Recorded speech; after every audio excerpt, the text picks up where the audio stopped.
All right, so we are live, I think. So, Shadow Stars, how's it going? How are Oh, you sorry. doing, Hey, sir? yep. I'm doing good, man. How about you? Good, good, good. Thanks for stopping by. So, what are we looking at here? Hold on, let me pull up the screen here. What I have here is an Excel sheet where I did some calculations, kind of guessing AMC's Q3 earnings.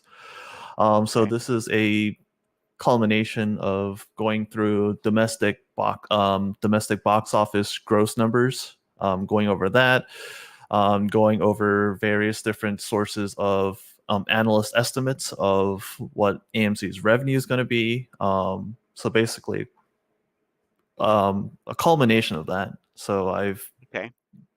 compiled all the information and then I've put my, I guess, minor bias to it because, or basically do a lot of averages of these various different sources of numbers that analysts have given, hmm and then comparing it to previous performance of previous quarters, not just this year of 2022, but their best quarters back in 2019, Uh-huh. 2018, 2017. So Okay, hopefully that'll give a, a a better, more educated guess as to how the stock or how the company performs rather than the stock price. right, But right. yeah, so I don't Okay, know how much you want me to go into this, so just let me know. as much as you want. I mean, if like, so okay, so we have Q1 2022, 20 Q2, Q3 estimate, Q4 estimate. Um, And then you said it's comparing it to 2019. So let's start with that. So where's that? What can we see So there? I have this separate sheet. This is the Okay. breakdown on the yearly. So we got 2017, 2018, 2019. Just for number purposes, Okay. 2021. I hmm didn't bother putting in 2020 because we all know COVID absolutely wrecked that. Right. Sure. So the domestic box office was like around 11 billion Yeah. for So those 3 years, roughly 11, around 11 handle, if you will. So, all right. And we don't have 2020 on here because obviously, and then 2021. So the domestic box office, what was that? You remember that wasn't the whole year, obviously. That was the latter part of the year, mostly, or I mean, this in is terms of the just their movies. final. Like, hmm yeah, but I Yeah, mean, movie wise, Q3, Q4 is when they like. okay, I that think halfway right, through Q3 is when they really started opening. Q4 when they was basically fully open. I think, yeah, that sounds right. but, Okay, good. but nonetheless, I mean, either way, I mean, that's where the numbers lie. Of they Yep, did what 4.4 bill. right, because again, because Q1 and Q2 were kaput because of the pandemic still, probably. So just yeah, just you know, to make sense of that number there. Okay. So then we're looking at the revenue sources. So admission, food and beverage, other. Can you comment on these the trend here at all or Overall, I mean, the figures are where they stand.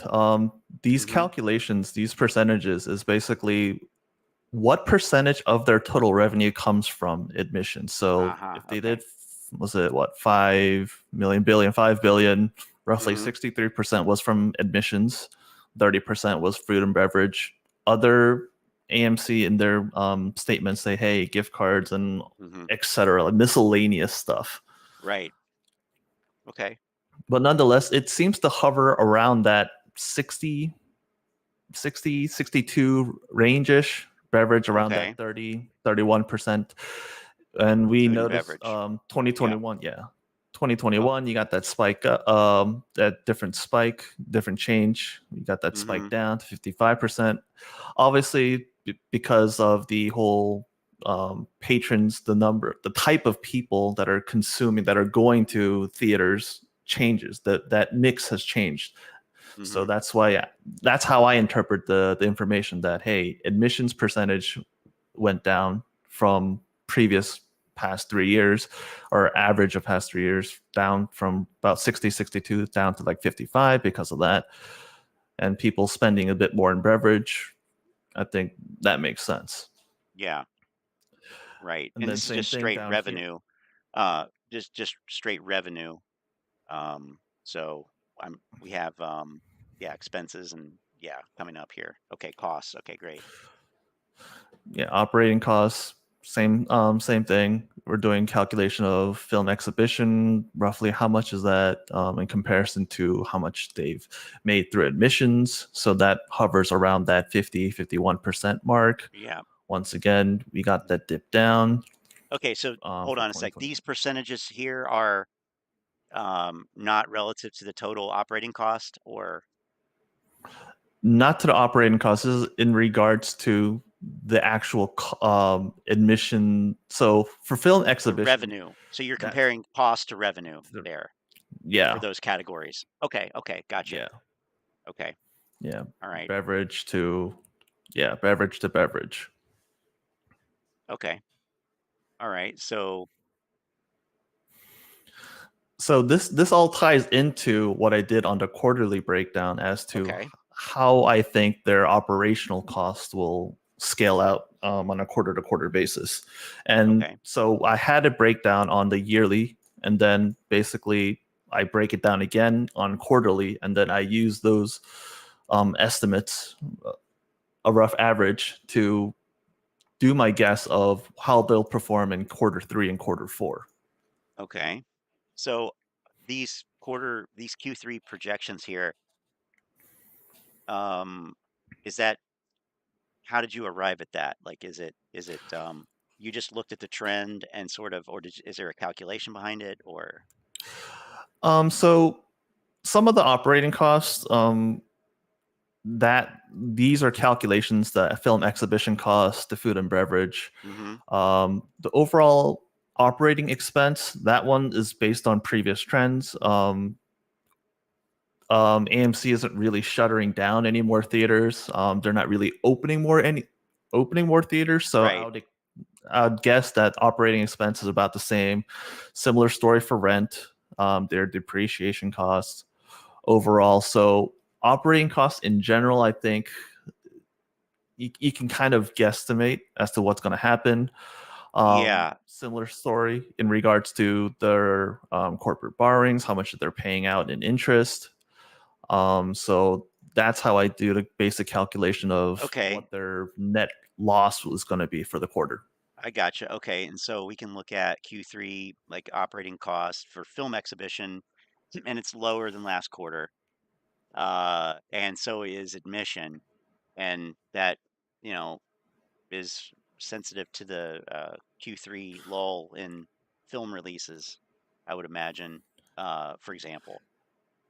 Um, Yeah. So if you notice, so let me pull this main sheet where I did a lot of more pulling of quarter by quarter breakdown. So okay, right here I have 2018 quarter by quarter, 2019 quarter every quarter, and conventional wisdom says that hey, you get the biggest releases coming usually Q3, or sorry, Q2 and Q4. So summertime and then like Christmas holiday time.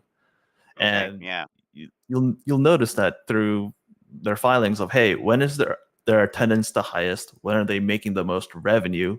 It's Q2 and Q4. mm-hmm, And we know that Q1 and Q3 are the slowest times. yeah, right, okay, cool. Um, okay, so then I guess what other, okay, so you got revenue, cost, and then you have corporate borrowings. So has that changed at all recently, The or amount of the interest payments, my guess is that for this higher? quarter, Q3 isn't going to, no, I think it's going to basically stay the same, about whatever 80 million per.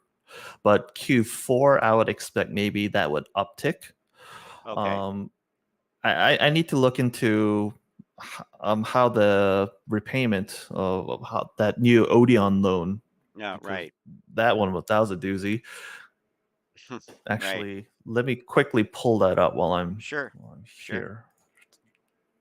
All right. How do So, I change screen here? Change yeah, I screen can. to screen.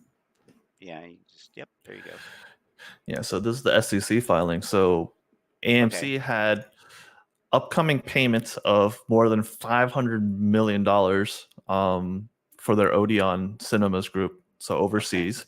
They had that massive loan due in August of 2023, and they recently were able to refinance that. So they were able to get 400 million of that. But notice that the interest rate now, the senior secured notes, Mm-hmm. sure, they kicked it down the road to 2027, but their previous loan that was due 2023 had a rate of 11.5, Mm. if I recall correctly. Now it's up to 12.75. So the interest rate has gone up, and Yeah. they're selling it based on a 92% issue price. Ooh. Wow. Okay. um, and that so that 1.25%, I guess, higher. Um, yeah, just reflects like the higher federal funds rate and the general interest rates, or is it due to the credit rating, or do you know, or is it not important? It's just That I higher. don't know too. I, Okay. my best guess is it's not.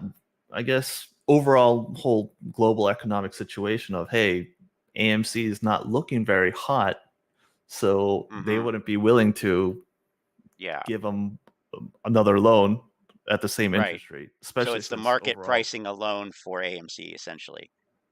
yeah, Yeah. Okay. Gotcha. All right. So so we know it's a higher 1.25% higher on that. But that's just one slice of their borrowings, right? Or is that yeah, part of that's only a portion of their debt, but nonetheless, right? I mean that was one of the big immediate debt that they needed to pay, because we Mm-hmm. already know Right. estimate based on their last filing they had over 5.4 billion in debt. So this is Mm-hmm. not accounting total liabilities, but the debt, Just just yeah. strictly regular debt. Mm-hmm. Okay. And now So we're with them, estimating it. Yeah. I'm sorry. Go ahead. Mm-hmm. yeah, so basically from that 500 plus million that they had from Odeon, so now they replaced it with 400, and they paid, I'm guessing that they paid off the remaining amount. Mm-hmm. So that's Okay. why I assume that the amount of debt went slightly down, Right. but I would think that the interest payments are going to be going up from quarter four onwards. Yeah. Okay. But what I Okay. can't Okay. speak to is what their current cash position is. So Mm-hmm. we knew that they had 965 million, approximately 965.2 million dollars, and I know I'm guessing that, hey, they're going to be burning through another at least 182 million dollars. Mm-hmm. Yeah. Then they paid off that loan, so Mm-hmm. a net position of another 100 million dollars that they've burned through. Right. Yeah. But then they sold ape. So I don't know how much ape that they sold. So I'm pretty sure that they'll give some sort of update as to how much ape that they sold and how much cash that they were able to raise because of that. But Yeah. a lot of my bearish sentiment came from, hey, they have this much money cash on hand.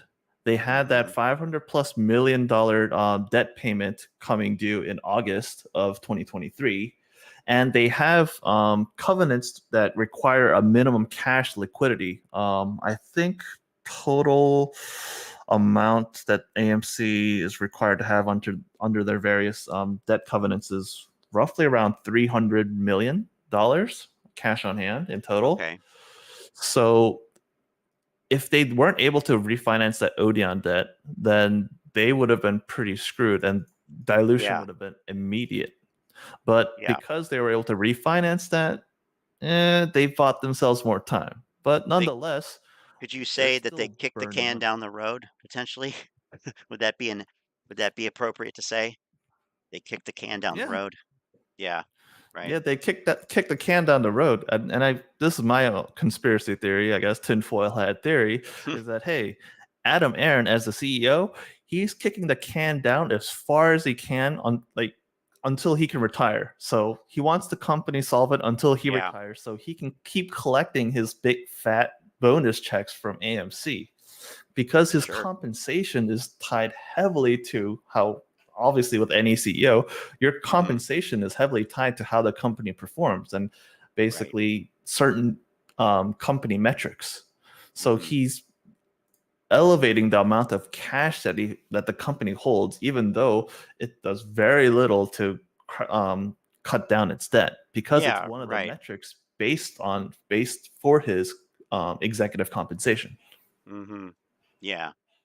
Okay. So we're not quite sure what the cash on hand will be and such. So we don't know the. I mean, uh, well, we've estimated attendance here, and you have it slightly down.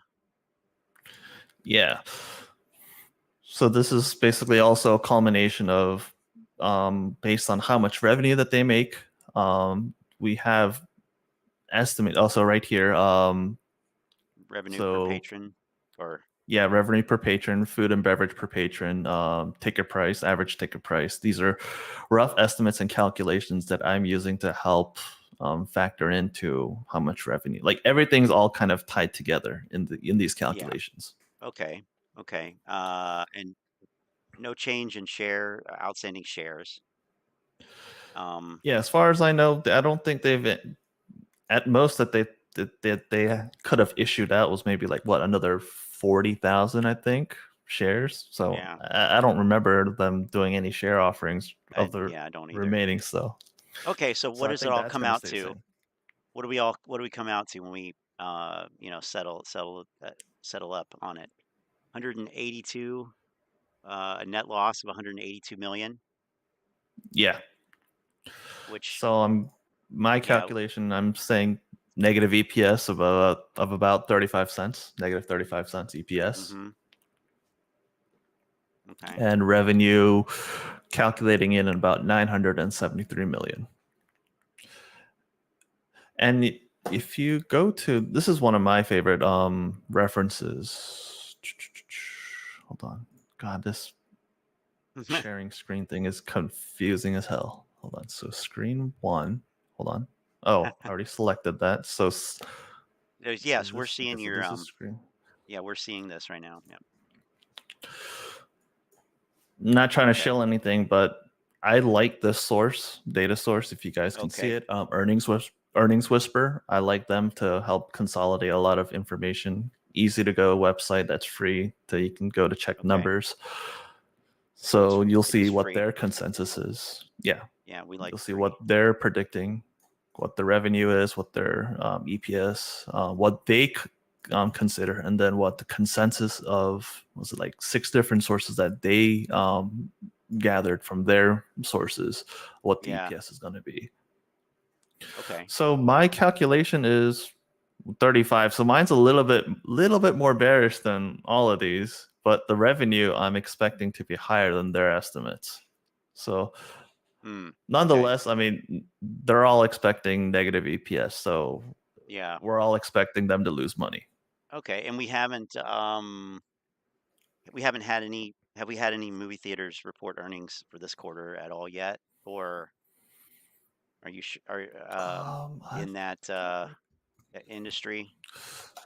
Um, Cinemark was Cinemark earn. Is it Cinemark or I mean, I Cineworld? haven't um I don't know. Let's see. Okay, so it looks like Cinemark Holdings, they did have earnings. Oh So yeah. what was their earnings? Uh So CNK, right? So yes, CNK. correct. Hold on, what? November. Yeah, Okay, I'm they don't seeing. have an EPS. Okay, so they reported a loss of 20 cents per share, revenue of Oh yeah, I see. Yeah, I 650 got that million, here too. Just on a Yahoo and article or whatever. But when revenue, yeah. Okay, so they reported it on Friday. Is that Yeah, it what, looks like, yesterday? yeah, they just Oh, had it. wow. Yeah. Oh, interesting. Well, so why aren't these people on YouTube talking about this? Okay, so loss of 20 cents per share. 45 cents higher than the same than Q3 of last year. Okay, well, wow, that's a good comparison. Uh,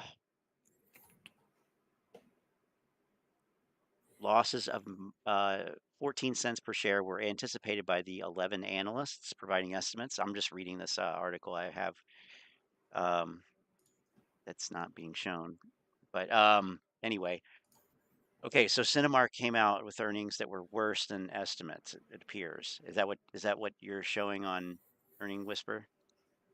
Yeah, The so hold on. consensus No, estimate? Well, they have 21 cents. yeah, so I mean, Yeah, it's pretty close. I yeah, mean, their it's revenue was close, slightly better, but I mean, not by much. right? Okay. Let's see here. So I can go, can just switch to mine real quick and see on FinViz. So for oh yeah, here these estimates here are guidance, but earnings call transcripts. The stock pops on Q3 earnings, really? I guess it did pop, sort of. So we had bad earnings, or just at least lukewarm, at least at best, I guess. And the stock is up. I mean, from Thursday's closing, I don't know. Yeah, close to 10%, 9.5% on Cinemark. Hmm. But I mean, I'd have to double check their type of holdings, but I mean, yes, overall, the sector wise, the movie industry is not doing that well, Right. but Cinemark as a company, they might be better positioned than Sure. AMC. Yeah, absolutely. Yeah, right. Of course. I would imagine that they probably are, but um, there is a pretty high degree of correlation. It's not, you know, obviously not one to one all the time, and you see some an anomalies, but in general, it's a similar contour, the exception of last June. Although, although it did actually experience a rise in early June. Interestingly enough, Cinemark did not. I mean, a couple bucks, couple $3, whatever. Um, yeah, all in Basically, that like time. a Elevated, industry pop. yeah, elevated volatility. I mean, what else is there? IMAX. Um, yeah. So anyway, yeah. Yeah, Okay, let me so just let's go quickly back to wrap up with back. my. Sure, yeah, Yeah, sorry. Let me I don't want to drag things on too no no long no no no. Yeah, let for me you. get you back on here. There you go. All right. Okay, so let's see.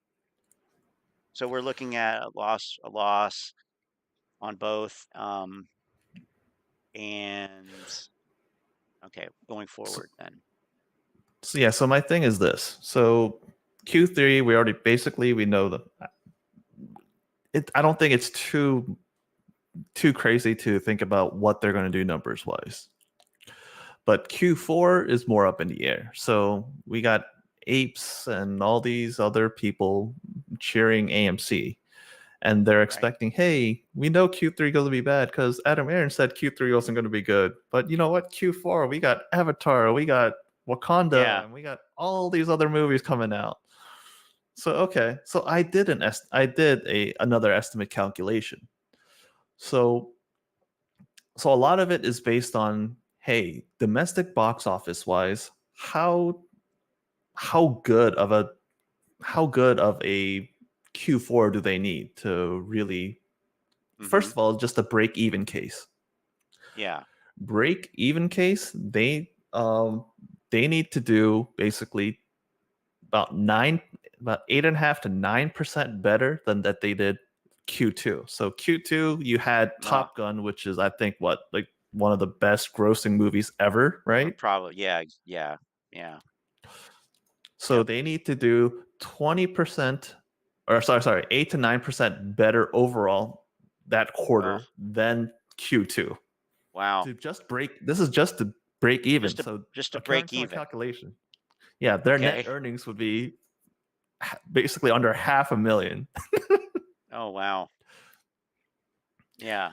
And this is my best case type of scenario. So this is based on a approximately 28 to 30% better performance Mm-hmm. than Q2. And this would be basically having AMC's best performance ever. Like this is domestic, like box office wise, this is combined going through 20 years of history, calculating for roughly inflation. They Yeah. would have to beat the best quarters ever to come out positive at 127 million. Wow. Okay. And so we could and Q2 of this year had the highest grossing movie uh, of all time, essentially. Um, and they still lost 121 million. Yep. So you need to have like three more of those, maybe. Hope. I don't know. And the thing is that we already know um, domestic box office numbers for October. So I've already grabbed those numbers. Oh, okay. That's current October 2022. So and these are the two best months, November and December, in the history of U.S. domestic box office figures. Okay. So I'm just blowing it up here on the screen, but we're looking at Oh, was that let me.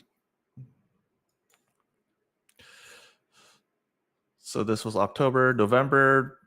I forgot to pull the specific year, but Twilight was it that was it yeah. Vampire Werewolf or whatever? I don't know. I Yeah, didn't watch it, but right. apparently that did very well. And then same thing. I never watched Hunger Games either. Shoot me, Oh, but really? apparently Hunger Games did really well. Yeah. Hey, I Um, never watched Avatar either, and apparently Avatar was like the best grossing movie yeah, that's what they ever, say. like ever, Twilight, ever. the first Twilight movie was in 2008. So there were five movies. But anyway, I think you're talking about the original one probably. But Yeah. okay. All right. So best And ever then 2011. yeah, so this was the best month ever in the history of the U.S. domestic box office, which was one of the Harry Potter movies, which in July of 2011. Okay. So either they have two of those in a row for November and December, absolutely smashing any metric known known Right. to the box office period, and maybe come to Q4 estimates, but it's very unlikely. I know that maybe Wakanda will do well. Avatar 2, whatever the sequel is called, maybe it'll do Hmm. well, but I don't see it doing 30-40% better than it what the movies did in Q2. It'd Yeah. have to be absolutely insane. So Antoinette says AMC better get into adult films and have an adult movie room. Do you think that would do anything to help the situation, or is she um yeah, I don't know. I don't want to Uh get you a some strike on YouTube, but oh I really oh doubt. yeah. Okay. That's funny. Um can we go back to the one that compares the years? I Yeah. guess it's that second tab there. Let me Okay. So that zoom a estimate, little your bit. estimate for the box office there, that incorporates the first two quarters that we have, and then the other two estimates for three and four that you have on the other sheet. Is that what we're looking at there, So yeah, essentially? the first the first 3 quarters we already have the figures, and then I'm Oh, right, doing right, right. this is an estimate of approximately 28% beating Q2's performance Mm-hmm. to get the final 2022. But nonetheless, this 8.5 billion is far from Mm-hmm. anywhere like the 11 billion that it's been doing back in the 2017, 18, 19. It Yeah, they're and so just we can see that even in those years, 2019, 2017, 2017 especially, they ran at a pretty substantial loss. So, right, yeah, uh, because it's yeah, half a because from billion. it's from like was it 2015, was it 2017? I think this might have been I forgot the history. I used to know this off the top of my head, but I Mm-hmm. think this was part of when they started their rapid expansion. They started buying all, was it like Carmichael theaters and all those Oh, different chains. They started burning through money. AMC right, before wasn't too bad. They weren't making massive amount of money, but right. they weren't negative. They weren't really negative because one thing to really look at if you go through their 10Qs and 10Ks, Mm-hmm. look at their assets. So at 20 end of 2017, 9.8 was it billion in assets. Their liabilities is basically 7.7. So they have Mm-hmm. more assets than liabilities. So Yeah. that's a better company as opposed to if you flip it the other way around, where right now of ending Mm-hmm. 2021, hey, they had 12.6 billion in liabilities and only 10.8 billion in Right. assets. That's And the is that wrong way you want to that's be. the wrong way? Yeah, that's underwater. So, do you have those? Do we have total assets and total liabilities on a quarterly basis available to see, or like can we see the trend Um, there? Oh boy. Oh yeah. So yeah. So it's about, wait, am I reading that right? 2 billion? 2 billion and 3 billion diverging basically? yeah, Um, approximately okay. Wow. 10.3 in assets, 12.5 in liabilities. Yeah. Their assets really aren't growing. I mean, sure, they'll dilute and they'll add more cash, but I mean, they're not they Well, can't the really asset take we down know their liabilities. the assets is probably going to go down this quarter too, I would think, right? On 3 because I mean they sold the ape, I guess. They sold the ape, but they also paid uh the what 100 million or whatever and change. So, Yeah, so operational cost yeah. of cost of operating, they're going to lose money. I think their net Yeah. earnings is going to be Right, negative, sure. Sure. but I don't know how much money that they raised through ape. So that this asset figure, maybe it'll go back up to that 10 billion mark and their Maybe. liabilities might have slightly dipped down, but overall, I mean, Yeah. it's No. just a stopgap basically. Q3 is Yeah, it's going to be pretty negative. If not, it's because hey, they've raised all this extra money through dilution yeah, of ape, and right. that's going to be tricking some people that don't know how to read financial statements. Oh yeah. Oh yeah, because that's what gets reported in the headlines. Revenue, you know, whatever. But revenue largely, like They might talk about, oh hey, we paid down debt. that Well, too, how much of right. the debt did you pay, and how much did you kick down the can, and at what interest rate are like what interest are you paying on that debt? So, right, right, for sure. So what percentage is it that they paid? Like, you have that, so I think it was up there, right? Corporate bar, no. Where is it? Uh, Yeah, corporate bond. That's their that's approximate the, interest payments. oh, interest payments. Okay, okay. Yeah, So, all right. So you're estimating that hovering to be the around 80 same, mil. roughly? Okay, so it's going to be right around that. Okay. So for all intents and purposes, they really didn't do much of anything by doing that, except kick the can down the road, leave the lights on for a little bit longer. But essentially, effectively, it's not, they didn't reduce their debt. Yeah, so if they lose 180 million, they burn through that much in this quarter, and let's say they raised 182 million in by diluting ape. Okay, you bought yourself one quarter, and then Mm-hmm. come Q4, maybe you'll finally be operationally, you'll break even. Let's say they do that 8.5 to 9% amazing run for Q4 and they break even. Okay, Mm-hmm. sure. So you broke another quarter of breaking even. What happens Q1 of 2023? That's a Q1 and low quarter. Yeah, that's an yeah, another underperforming low quarter. quarter. Mm-hmm. Yeah, we saw how Q1 did 2022. They burned through $337 million. Mm-hmm. So how much of that 965 that you had in Q2? So let's say that amount remains the same for the next two Mm-hmm. quarters. If you burn anywhere near that 300 million for Q1 of 2023, you're down to what, 600 million? Yeah. You're getting awfully close to that rough, I think that 300 million minimum cash liquidity that they need to have under their debt covenants. I can't help but think that, you know, essentially, AMC might get margin called.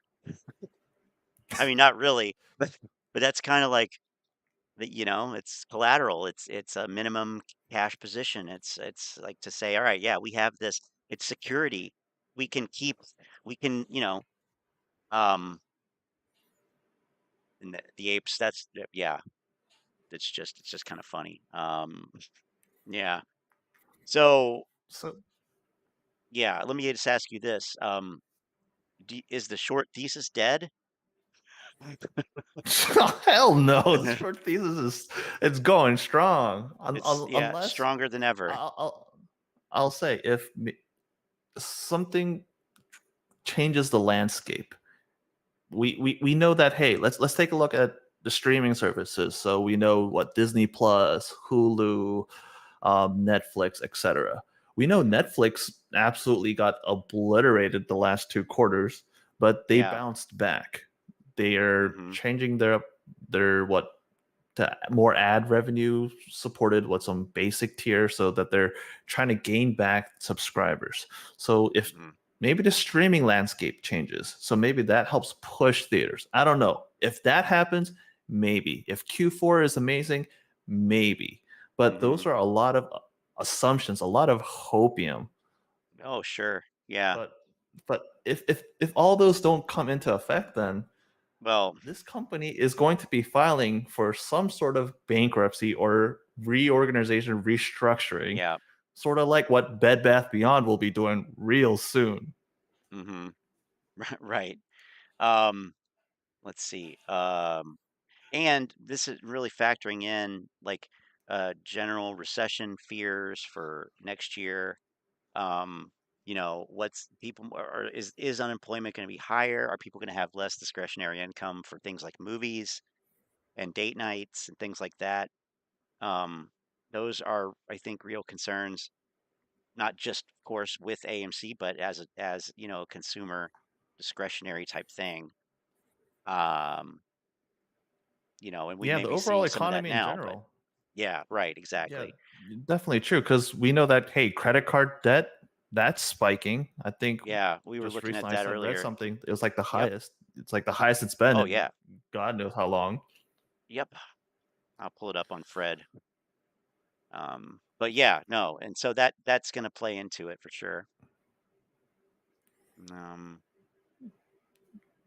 let's see. And this is something that we've kind of talked to in the Telegram. But hey, Mm-hmm. I mean, inflation is still, we don't have a handle on inflation as far as what CPI, what the core PPI, what all that is telling us so far is that, hey, inflation is not quite yet under control. We still have supply chain issues that's really jacking up everything. Mm-hmm. So yeah, that's not going to be helping consumer discretionaries. Mm-hmm. Right. Um, oh, and also, yeah, personal saving rate. So there was some definitely some propaganda out earlier this year about savings, about the consumer's strength, how much money they have, essentially. Um, the banks came out with some, data supposedly, or it wasn't really data, it was just a narrative essentially. But and we can see here that the personal savings rate is now back below pre-pandemic levels. So it's about half of what it was. Um, Actually, it's less than half, substantially less than half of pre-pandemic levels. So we see the spike, got the spike in 2020, and we got another one in 2021, of course. And then this is whittled down at a time when inflation has gone up, you know. So, and we see that reflected in the credit cards as well. So, but yeah, it's this is not a good thing. It's not a good picture here.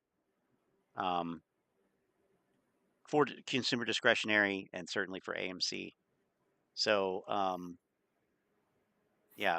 So I don't know what other thoughts do you have at this point? Are you I actively think going to be just trading AMC?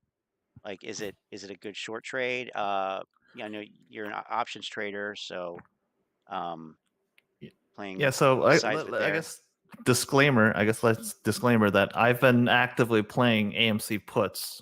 I've been playing puts on AMC for the past year.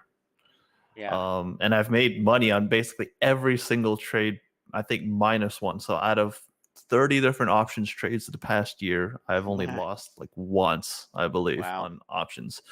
And that's because I didn't give myself enough time. Yeah. Most recently, yeah, I had November 18 puts, $6 puts that I've came out up like 60% on. Nice. Right now, I don't have a current put position on AMC. I'm really waiting to see how officially their Q3 numbers come out. Mm-hmm. AMC's earnings has always been a little wonky as to how the market reacts.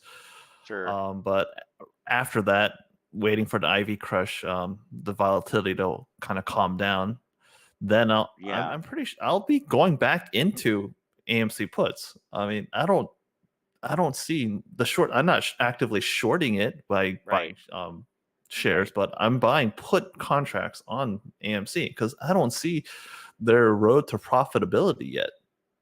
The company, in my opinion, is way too large. They have too many Yeah. They non-performing theaters. they can't. They're too. Yeah. They're too large. They can't sustain operations at that scale. For whatever reason or combination of reasons. That's the reality. One other Right. thing to consider is that AMC is not just a company that operates in the US. And this ties into Right. how That's the true. US dollar, the strength of the US currency, the US dollar. Mm-hmm. So, super high US dollar, how's that going to affect the euro, the Japanese yen? I mean, So, all the different currencies around the world. right. You see If it ours in is high, recent tech then earnings. yeah. Right.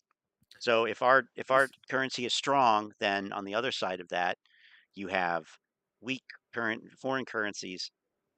Um, and so you're talking about the income from those regions on the AMC earnings statement.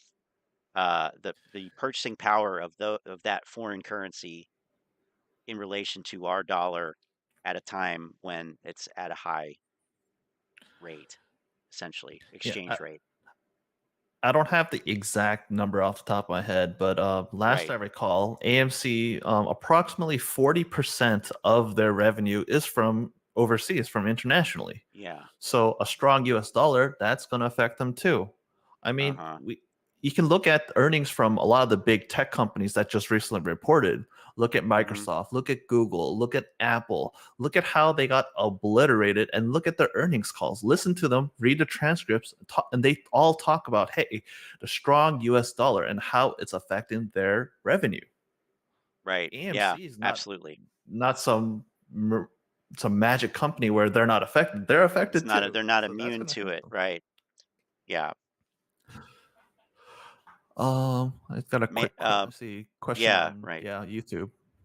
What is your What is opinion on ape? Should value be equal to AMC? Um, I don't think ape should be as an equal value to AMC shares. But interesting? also let me preface this. This is based on how much of that dilution has already occurred. My thing is this: we know that voting power wise, whatever one ape unit, one share of that is equal to um, voting power wise, same as one AMC share. Right. Well, if ape is right now like sub $2, right? $1.57 if I look at your screen, Correct. right? That's right. Well, Yep. you could buy what, 3 shares of ape that'll have 3 voting shares power as opposed to one AMC. Well, at one point, is ape, if they ever have a vote to convert all that ape back into AMC, Hmm. that plays. There is damn, I forgot what's the word called, arbitrage. There's an arbitrage opportunity. Yeah. Right. Because it's So undervalued for 3 votes as opposed to one in terms of the price differential yeah, of but what you can. one Yeah. other Right. thing to consider is that ape also has this dilution opportunity to dilute to absolutely oblivion. They opened it up to sell what, 400 and what, like 50 plus So million yeah, shares of ape, basically. Yep. but they have opportunity to sell even more than that in the future. Hmm. As Yeah. opposed to AMC, you're not going to be able to dilute unless the shareholders approve. But if we go with ape logic and saying that, hey, retail owns 90% of AMC shares, Right. then AMC, as a regular AMC shareholder, you would never vote to allow for the conversion or allow for regular dilution of your AMC stock. Yeah. So it's hard to. I definitely do think that, hey, those two, yes, they all fall into the entity of AMC, the movie theater company, but I do think that there They're definitely both is a different. equities. They're both pieces of equity in the company, essentially. Yeah, but they definitely have different. There should be different prices to them because they have different ups and downs. I just think Ape has significantly more downs due to the dilution effect. Yeah. But But doesn't that have to be approved by shareholders as well in the future to become to be converted to AMC shares? Or is for the that conversion, yes, but not for more dilution of Ape in general. Oh, okay. So the company can just sell as many as they want, essentially, without Yeah, the shareholders have already approved it. They already approved it in 2013 or whatever. Different shareholders of yeah, AMC, but very different. nonetheless, it was yeah, very different. But nonetheless, it was shareholder approved at the time, and so that was doesn't expire or anything. So right. So huh. Okay. All right. I got you. Now, average family can't afford to go to the movies and buy concessions. I mean, I would probably agree with that. Um, I mean, I could afford to go, but I'm just not. I mean, I don't think I'm, in that different a company here in terms of like, going out to movies and like, stuff like that, especially certainly over the last 2, 3 years, but even before that, not very often. Um, not because of couldn't afford it, just not, not a I'm not really a movie person, so I mean, I like some movies, but I'm not a movie freak. Let's say seems like a lot of people that are in this, they're going to see these movies 2, 3, 4 times. Maybe that's just because uh, Top Gun was the best movie ever, but um, so I like to think that we're probably pretty neutral about it, actually. Um, I mean, it seems like you are in terms of not having any type of bias in terms of like, oh, I hate the movies or oh, I love the movies, and that's not clouding. This is based on the numbers here, essentially. Yeah, so let me be clear that I'm not against movie theaters. I think that movie theaters, while they're facing some serious, what you call it, what, headwinds, Yeah. they're facing some serious obstacles. but I don't see them immediately going away. Right. My stance, my only bias is against AMC because I think that AMC as a company has been poorly managed and poorly run. It It's a seems like totally that's different true. thing. Hmm. Um, and I mean, if you think about it, before 2021, I guess, when the whole GameStop saga unfolded, and then AMC and these other stocks got wrapped up in this thing, they weren't under the microscope in the same way.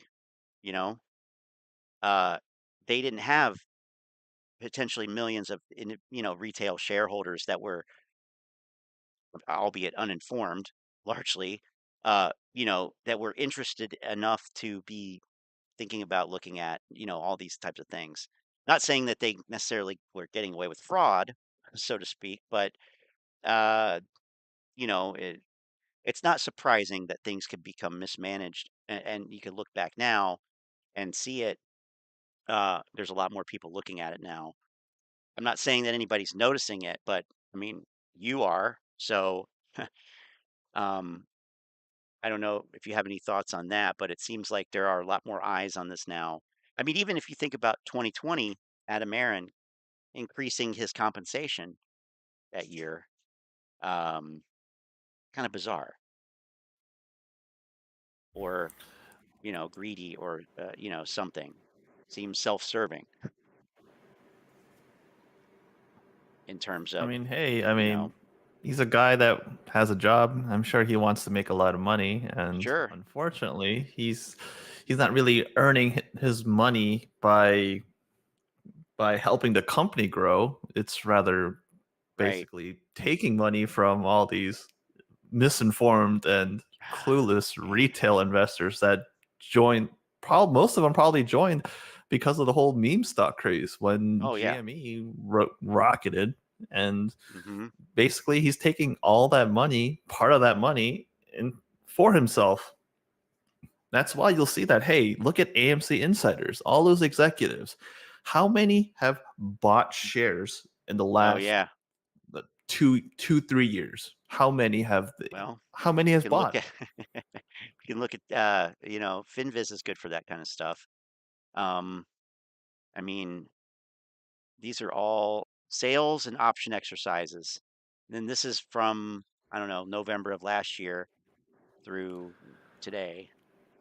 Um, so yeah, Yeah. there were no purchases by executives here. Some option exercises. Um,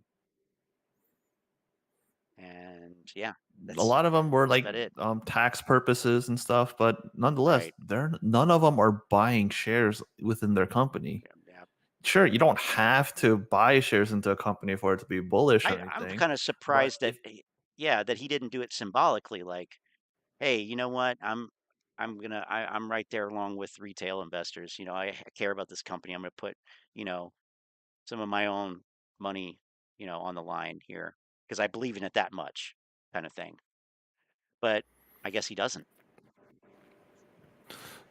and the great thing is that all the selling that even Adam Aaron has been doing, he Hmm. gave out on the earnings call like, "Oh, hey, I'm doing this for my retirement purposes for what Rule 105B, or I Oh, forgot is that what it the is? number of it.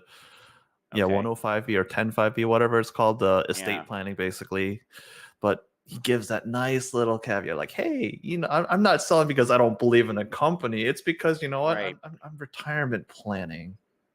And basically, all the apes they just bought it up. They're like, "Oh, yeah, Adam Aaron's not selling." Hmm. So he When had, actually he is. yeah, he sold the 625,000 back in November for 40 dollars and 53 cents a share for 25.3 mil. And I like that it shows you the shares total here. So it's the less, less the amount that was sold here. So he had 408,000 shares after that. Then it went he sold another 312,000 at $30, which left him with just under 100,000. But then there was an option exercise here for another 500,000 shares. So then he's back up to 631, and that was January 3rd. That could be also automatic too, part of his compensation, whatever. But nonetheless, he gained 500,000 shares that he didn't pay for, um, you know, at the beginning of this year, and then promptly sold 300,000 of them for another 7 million. So Yeah, anyway, I mean, if go through all the executives and you'll see that hey, they're barely holding they're holding yeah, the bare minimum that they need. They're including the vested shares that they'll be getting through their employment, the EIP plan. But hmm beyond that, they're not really holding any more than their absolutely minimum, like the minimum. They're only holding to the bare minimum. right, yeah. I mean, like Chris Cox only has less than 1,000 shares. Well, no, okay, yeah, he has about 1,250 shares. So it must have been an option exercise or something, or yeah. Anyway, all of them. I mean, yeah, nobody had them. Adam Aaron has 200,000. Um, but yeah, it's not does not bode well. So now let's see, comparing it to Cinemark here. Now the stock has hardly anything here. Executive Vice President, General Counsel sold for $145,000 in paper hands. Um, okay. So any what else we got in the chat here? Adam Aaron warned all the AMC investors that they could lose all their money, but none of them listened. That's that's true. I mean, that was last summer, I think. Um, when I think it was last May or something like that, June. That warning. It was just in one of the I think one of the share offerings, or I can't remember actually. Do you remember that? Um, I mean, they always have some sort of legal disclaimer of hey, this yeah, is yada I yada feel like yada. You be Adam Aaron specifically repeated it in one of his. I mean, maybe yeah, maybe they always do that, but uh, it's fun to go back and look at it. Like well, these are webcasts though. Um, Documentation from last year, like I think it was in the it this might is be one of about the those like working investor capital. notes along with their I earnings think that's releases. But yeah, I think it was uh, maybe second quarter. Um,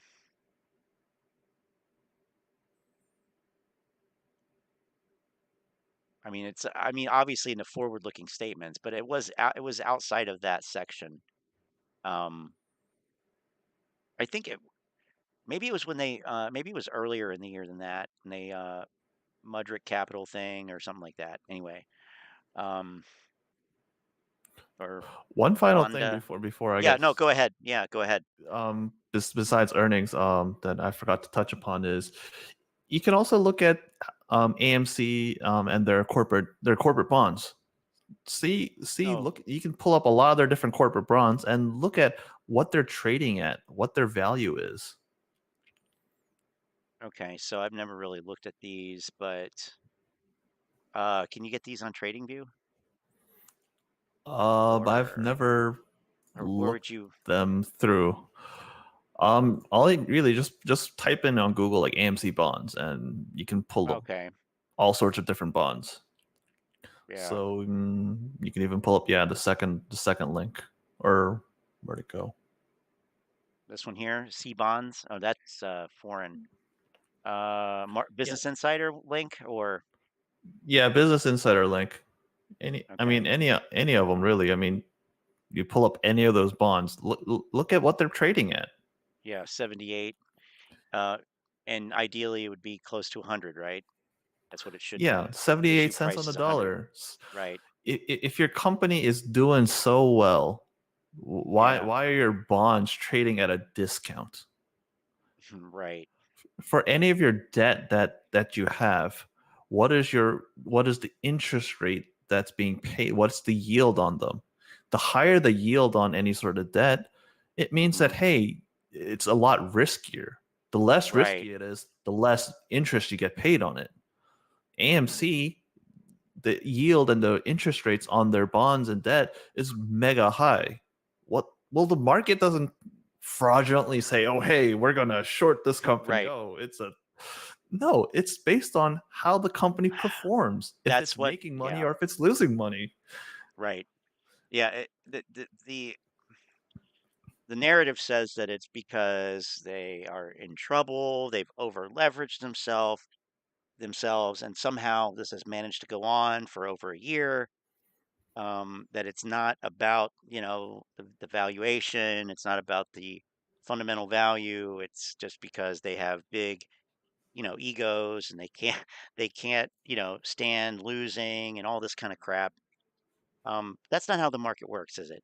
Like, I mean, I'm not saying that there's none of that type of stuff, but um, on a large scale, just, not really the right way to look at it, I don't think. Because yeah, you do have um, the earnings that we looked at. You have the numbers are there. So if you think about it from that standpoint, even in terms of a short squeeze or a rise in price for any reason, um, whether it's like mechanical in terms of options or short interest or whatever, this there's no way that it belongs anywhere close to that. Just objectively, I don't care if it's for, because of a squeeze or FOMO or whatever. This is a company that's basically at the end of its useful life. Um, so in terms of the short thesis being dead, um, they really just need to stop saying that. But they won't. And they'll talk about, I recently saw this through Twitter, is that, oh, hey, look at AMC and Ape, look at the charts on how they're bar coding. Well, look at Mm, the volume and the overall volume on the stock. right. The average daily volume on this stock has gone dramatically down over the Oh, past several absolutely. months. Yeah. Yep. And when you have low So, volume, that hmm, barcoding is not manipulation. It's right, not market makers stealing your money. Well, right. oh, maybe. Well, they're stealing money from dumb people. I'll admit that, but Yeah. it's not like they're malicious. I guess they're not maliciously like stealing Yeah. it. It's There's just nothing illegal happening here. This is what happens when you have low volume, um, and low prices. Essentially, I mean, I said before, or if you want to hang around and see if it. I have to restart my OBS. See if. Okay. All right. I think.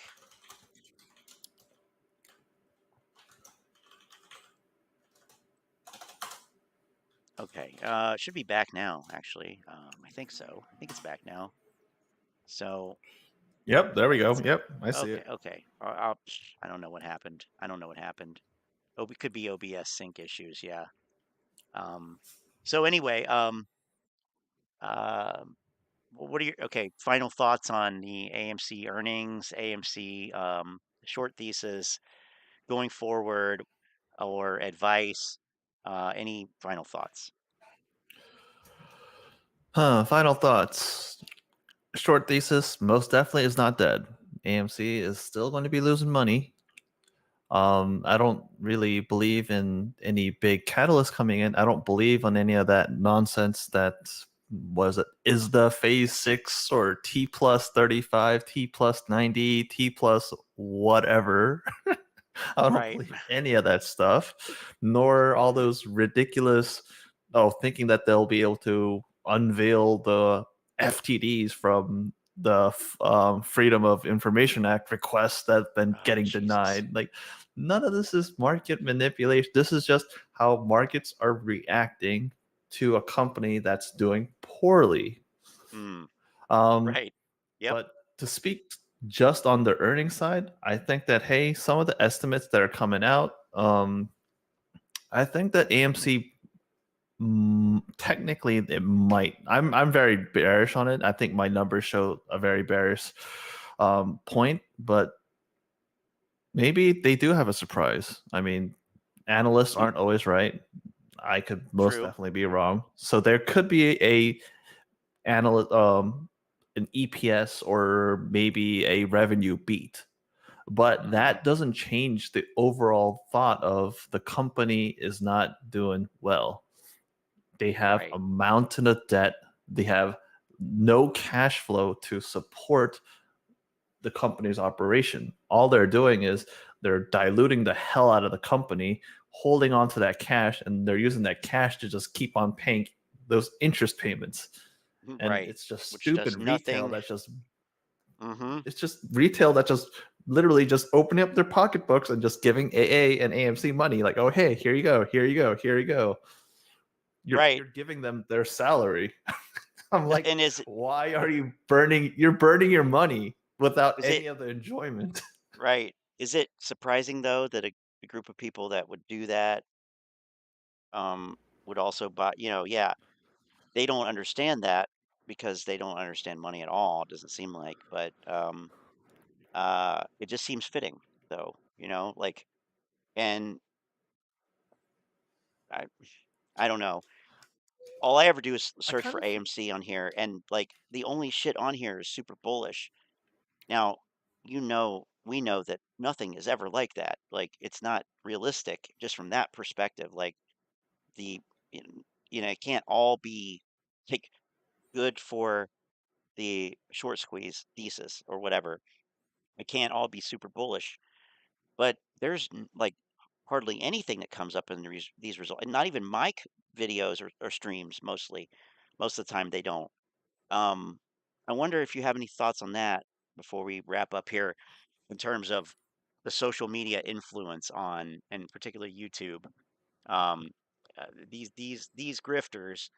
Um, is it a free speech thing? And is the answer just people need to be more educated, or should YouTube step in at some point and say, we need to draw a line in the sand and say this is not, grounded in reality. Do you have any thoughts on that? that's a tricky kind of slippery slope. You don't For me, Right. I'm always about, hey, I have certain rights that are given to me, and certain privacy things. I don't think that a company should step in because someone else is giving bad information per se. You should know better. I Hmm. mean, I see both sides of the equation. You don't want Right. someone super influential with millions and millions of followers saying that, hey, go buy this, you'll make money, and all they're doing Right. is pumping and dumping a stock. You But don't what want about it that when to it occur, comes but I to, mean, sure, right. But what about when it comes to the sort of like social justice aspect? In other words, we have people like Red Pill Bill, formerly known as Short Squeeze Channel, sowing these seeds of discontent, like in terms of conspiracy theories that tie in, uh, other conspiracy theories that mostly lean to a right wing bias. Um, for example, or could be glorifying violence or, you know, maybe suggesting violence and stuff like that. Not, in other words, not about the stock itself. Like, if you don't know anything about how to read these financial statements and stocks and whatever, you're going to be, you're going to lose money anyway. But what about the social aspect of it? Would you feel the same way, or is it just like, okay, I'm not going to watch videos by Tim Pool because I don't agree with him, but he shouldn't not be on the platform, kind of thing. Does that make sense? I don't know. Like, the social justice thing. I mean, or do you think it's just I not mean, important enough? You think it's just kind of, whatever. These people are crazy and whatever. Is it gonna? to a certain degree, I think people do need some sort of basic protection, but the question becomes, who draws that line? who right, is the sure. moral compass of what is right and what is wrong? That's where the Well, issue is. And I don't feel right. comfortable giving a company like YouTube or Twitter or Oh, for whatever. sure. Absolutely. Yeah. I wouldn't feel comfortable giving them the power to say, "Oh, hey, this is morally or ethically correct, and this is morally or ethically wrong, so you can't do that." Like, they shouldn't have that power. But then the question becomes, who is the one who determines that? And that I don't Right. have the answer to. Right. Right. And YouTube has a policy on spam, deceptive practices, and scams. Um, that they say they don't allow content that deceptive content that take advantage of the community, YouTube community. Um, and so that, but that's also very subjective. Take advantage of. Um, you know, what they say is that content that's excessively posted, repetitive, untargeted, promises they'll see something, but that's literally misdirection. Um, But one other offering thing to cash gifts, consider is this kind of stuff. Yeah. Hmm. one other thing to consider is that there's some people that we think are doing it maliciously, but what if they're not? What if they're just, I don't want to say the R word for censoring purposes, but what if they're so ignorant, they don't know better. They could Right. freely believe in something because they don't have all Oh, the information. on Wall They're Street not bets, maliciously lying. on Wall Street bets, it's regarded, is what it is. Regarded. That's how Yeah, they get around that. So even then, I didn't. Yeah, I didn't even I want to don't say that care. word just in Yeah, case. I don't care. But yeah, right. I mean, and that's always a question that I've had, even going back to last year. Are these people, and it's different answers for different people. Is this person, you know, do they truly believe this, and they're negligent in their own knowledge and being able to get to the truth, or are they, perpetuating a fraud? Do they know it's not probably not correct, but they know what the potential effects could be, and it would be beneficial to them, so they do it, and that's fraud. Like they're misrepresenting the truth on purpose. So it's always been, I think, a mixture of both of those in here for sure. There certainly are some people who are just not, they really are that regarded, and that that makes them highly regarded in this community. They are looked upon, up at. People look up to them. Um, like people like Frankie Muhammad, for example. I would put in that category. I think he truly believes this. Unfortunately, it's just so misguided that, it's cringeworthy. But anyway, I just didn't know if you had any thoughts on that. Um, because, No, yeah, go I ahead. mean, people like, yeah, Frankie, even Twitter folks like the Froggy guy, Terra Yeah. Bull, TREY, whatever, Rockstar, whatever, all those guys, Hmm. they initially might have been ignorant, but at one point they learned that, oh, hey, oh shit, this is not what it's, this is not it. But hey, I'm making all Right. this money off of it, so you know what? I'm not going to stop. Hmm. I don't know Yeah. exactly what that point is, but they know themselves that hey, they're no longer pushing it because they really believe in it. It's rather because Hmm.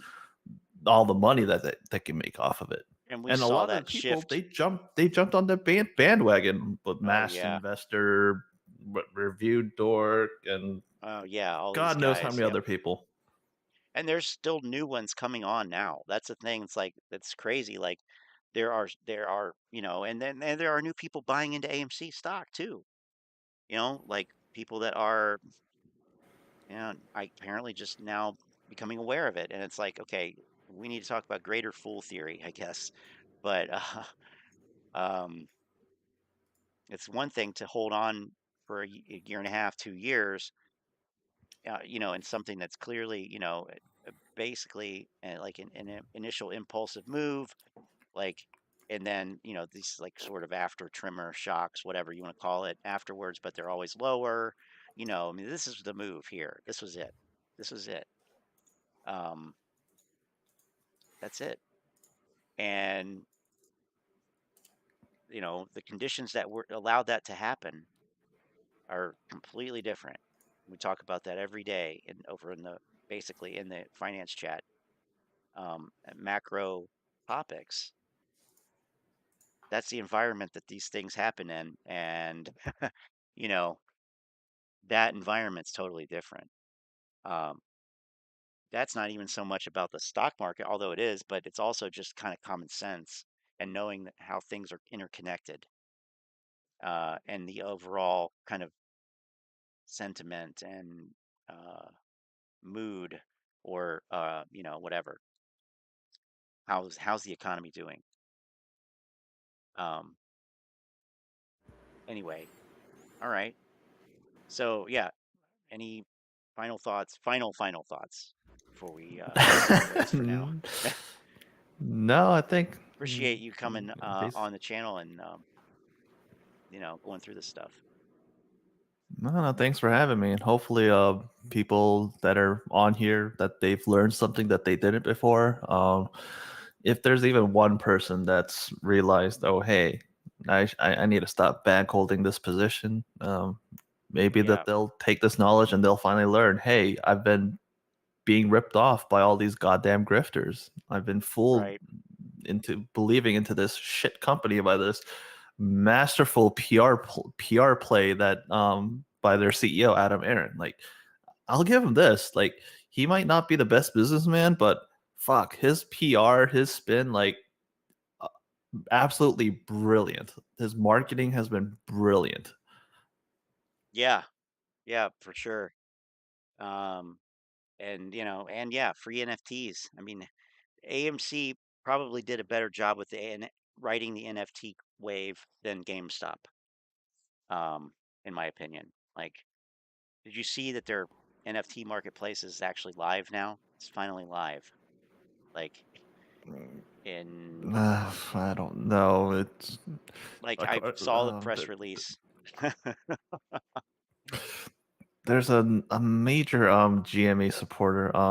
He's bearish on AMC, which I agree with his stance. What's his Morant's rants, but Yeah. he's so bullish on GME and its Oh NFT. yeah. I'm like, I don't know about that, dog. Yeah. I mean, I'll agree with the AMC stuff because he actually reads the filings and stuff, but right. it might be a little bit too much hopium on I think there's that some GME bias thing. there. Right. For sure. And problem with that is, yeah, you can make fun of AMC to make yourself feel better about holding GameStop bags. That's what it seems like to me. Um, I don't see how anybody could have such a positive view of one and not the other. Makes no sense. I mean, they're not that different. But um, yeah. Also, there's some other problems there too that we've noticed. That, well, actually, I think it was bad back actually. With regards to short volume, I know that was the most recent thing, and it's like, um, and it is complicated. I mean, it is not. It's counterintuitive. It doesn't make sense really. That's the way it is. So, but yeah, it's a bit irrational for sure. Um, Lord Nemesis is here, and he's saying that Teddy Zane's spy trading techniques have been working for him. So there's something. Um, I don't know what his system is. Is it 1348? Does he do that? I don't know, but that's cool though. Anyway, I don't want to keep you all night and on there, Shadow Stars. So thank you again for going through the earnings stuff.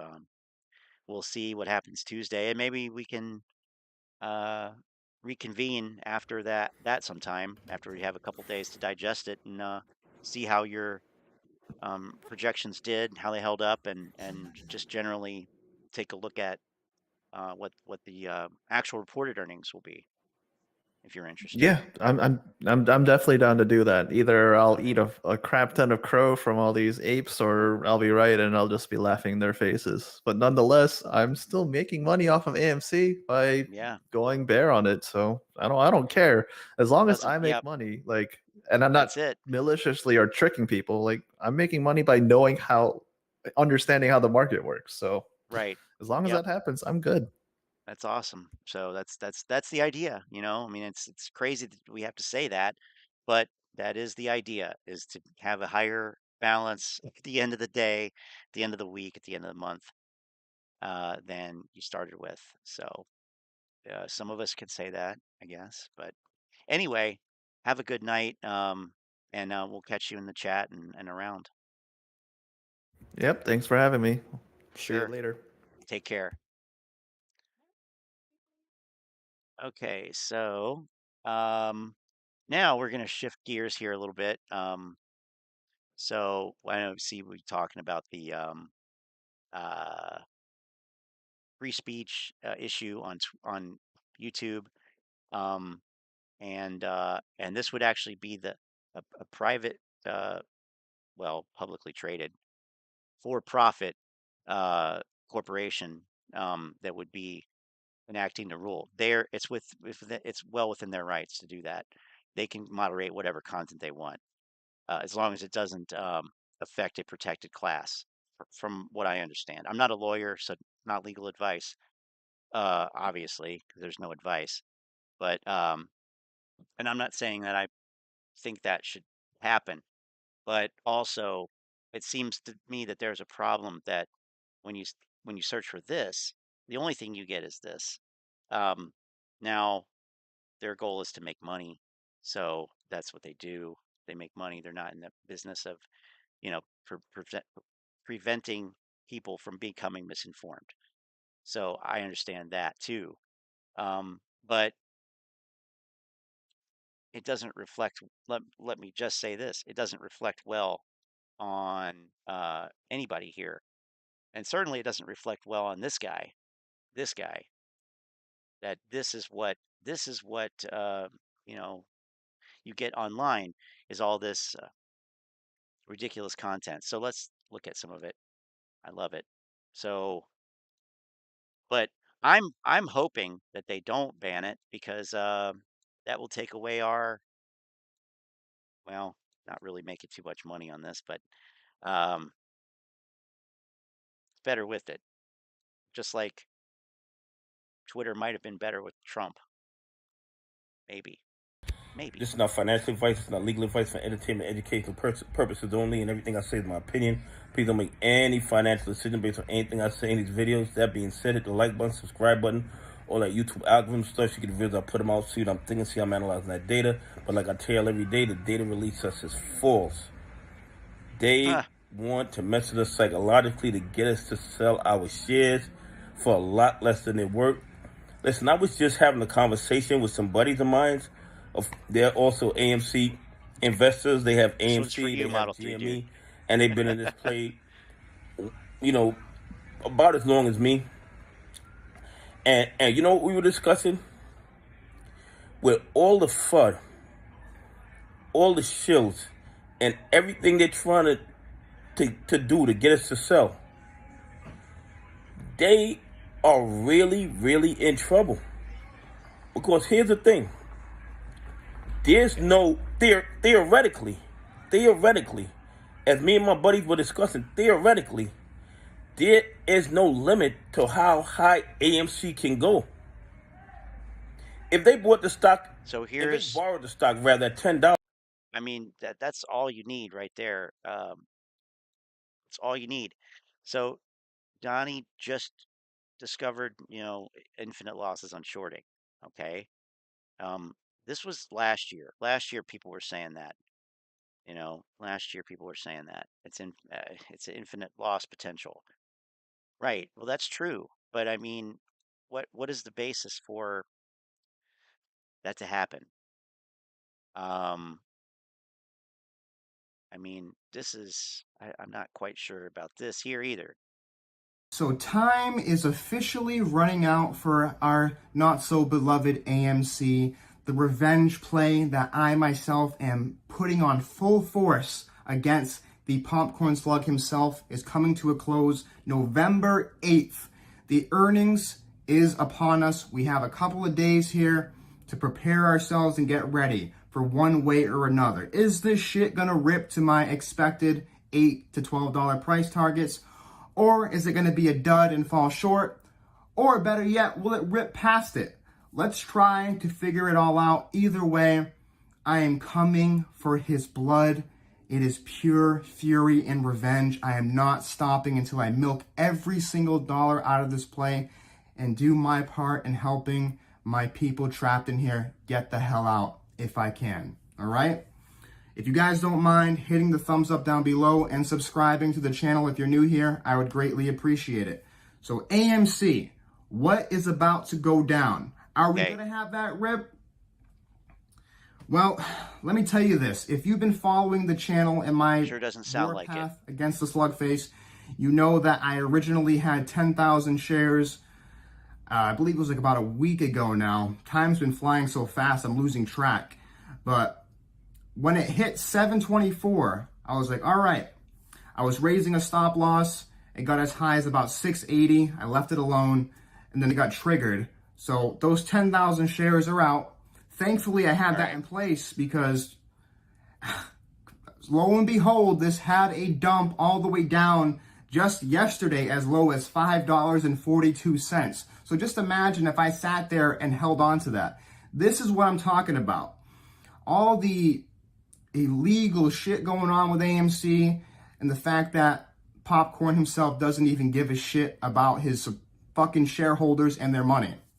So, stop lost out, but the next day, I believe after that, or a day or two or so, I warned people I was going to re-enter because I'm not done. I want to get every single dollar milked and squeezed out of this. I want my compensation. I'm going to fuck this guy up. So I jumped back in one of the next days after that.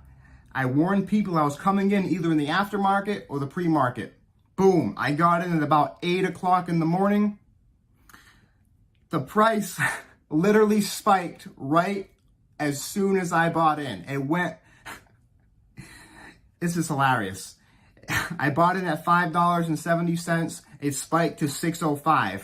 If you guys noticed that spike, that is right when I got in. It ripped all the way up.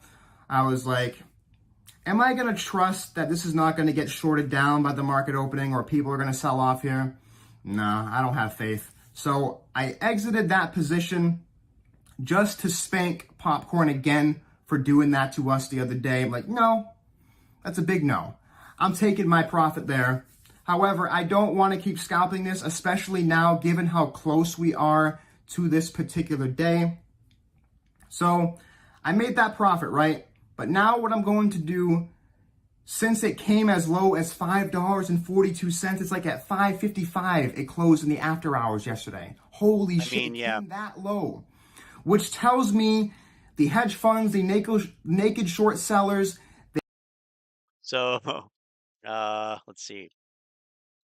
I had on the kitchen real quick. I just had that on, was listening to it. And GTII is getting his ass kicked. Oh, yeah. It's a crime, manipulation. It's all crime. Lock him up. Lock them all up. I always go to the wrong one. And I'm like, oh, it's not that bad.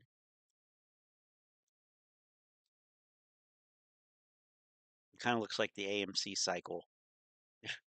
And finally, who cares if you buy or not? I mean, I don't know why he thinks that everybody cares. I think it's a personality disorder, potentially.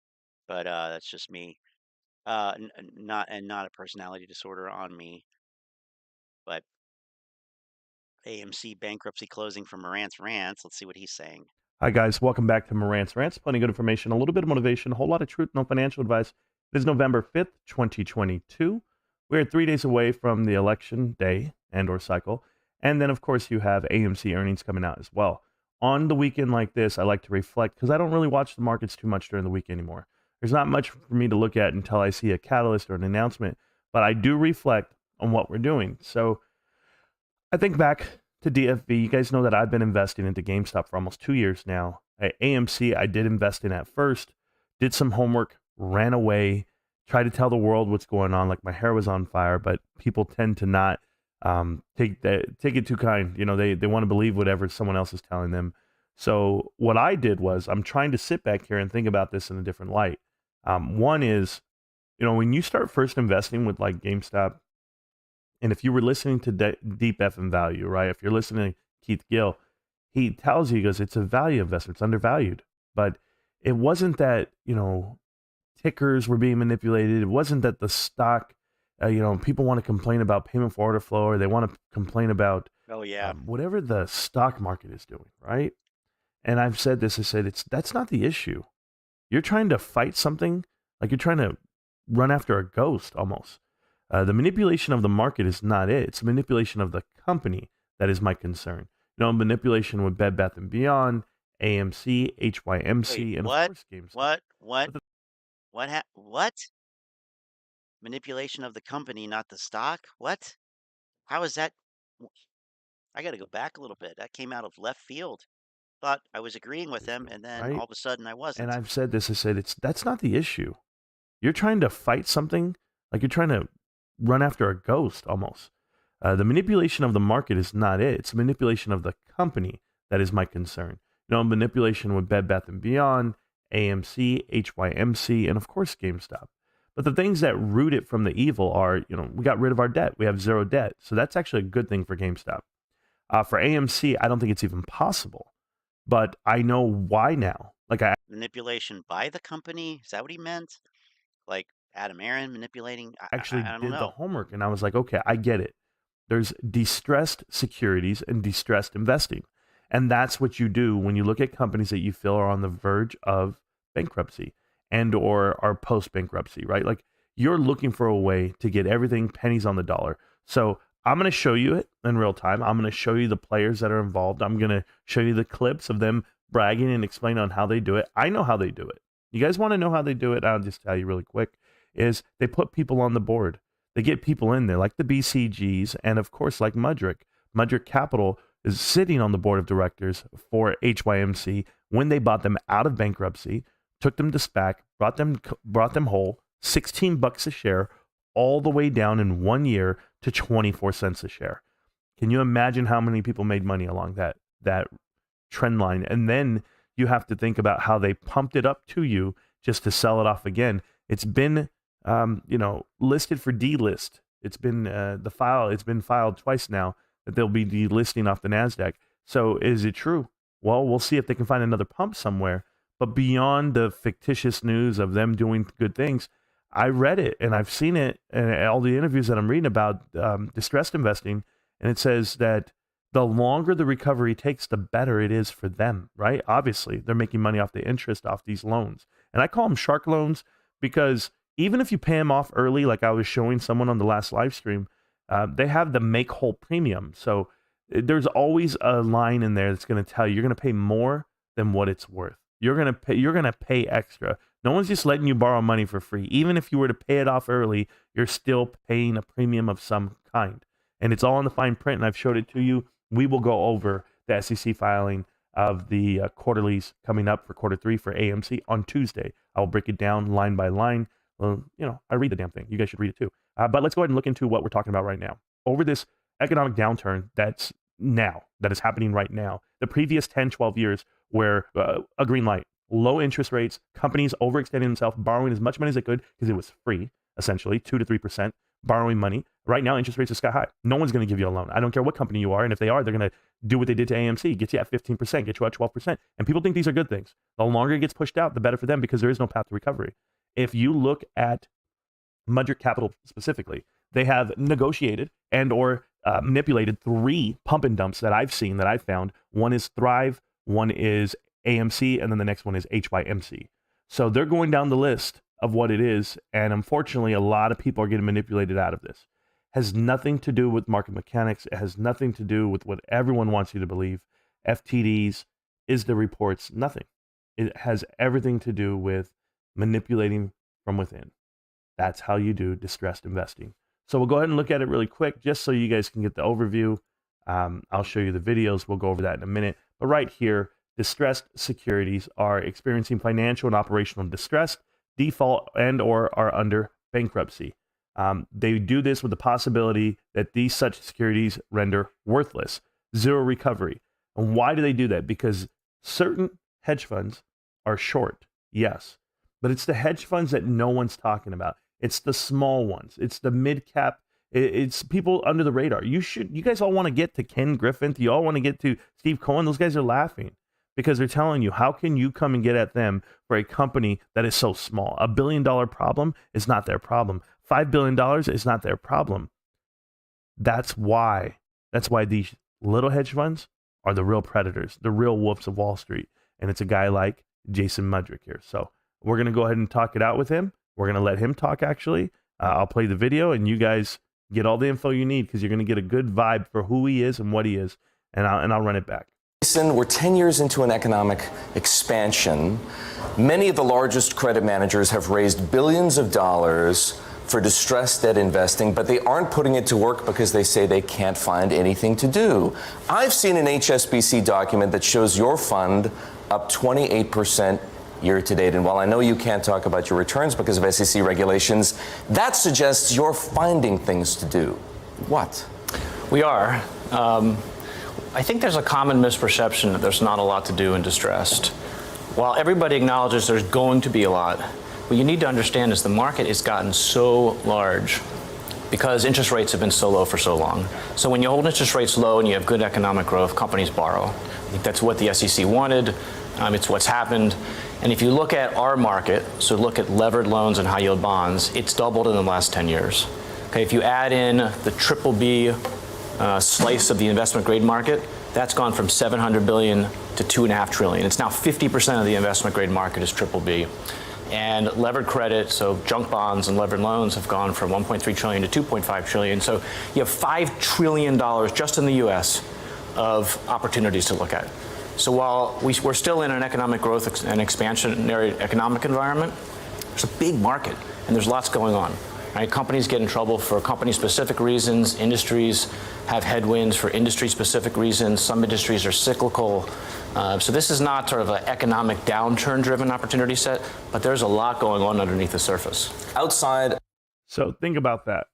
What he's telling you is there are companies out here that are distressed, that are pushing it because industries are changing. We know that the gaming industry was changing at the time for GameStop, and they have revamped, pivot, and transitioned into e-commerce, and then of course the NFT marketplace. How's that and going? blockchain. How's So, that yes, how's they that have pivot expanded going? in store, and they're doing better in store, and they're doing better cultural wise. But they also have zero debt, so they cleared the debt and they cleared out any possibility of something like this happening. What you haven't done on the counter side of the other stocks that we're talking about is you can't get rid of them, and here's why: you have an economic downturn in combination with distress, in combination with now plants. And it's everything, guys. It's everything you want it to be. It's the worst thing in this world if you are invested in these companies right now that have influence or have been influenced by Mudrick Capital. I'm going to show you another clip really quick, and it's going to kind of give you a vibe of what they are. This is a minute long. It's not long at all, but it's worth watching because you're going to see how they do it. It's exactly what I'm telling you. We'll see. There's also one other thing I'm not saying, but I'll get to it right now after this clip. Phenomenally well. The most interesting things out there are in the small and mid-cap space. And the size of our funds allow us to continue to invest in those kind of opportunities.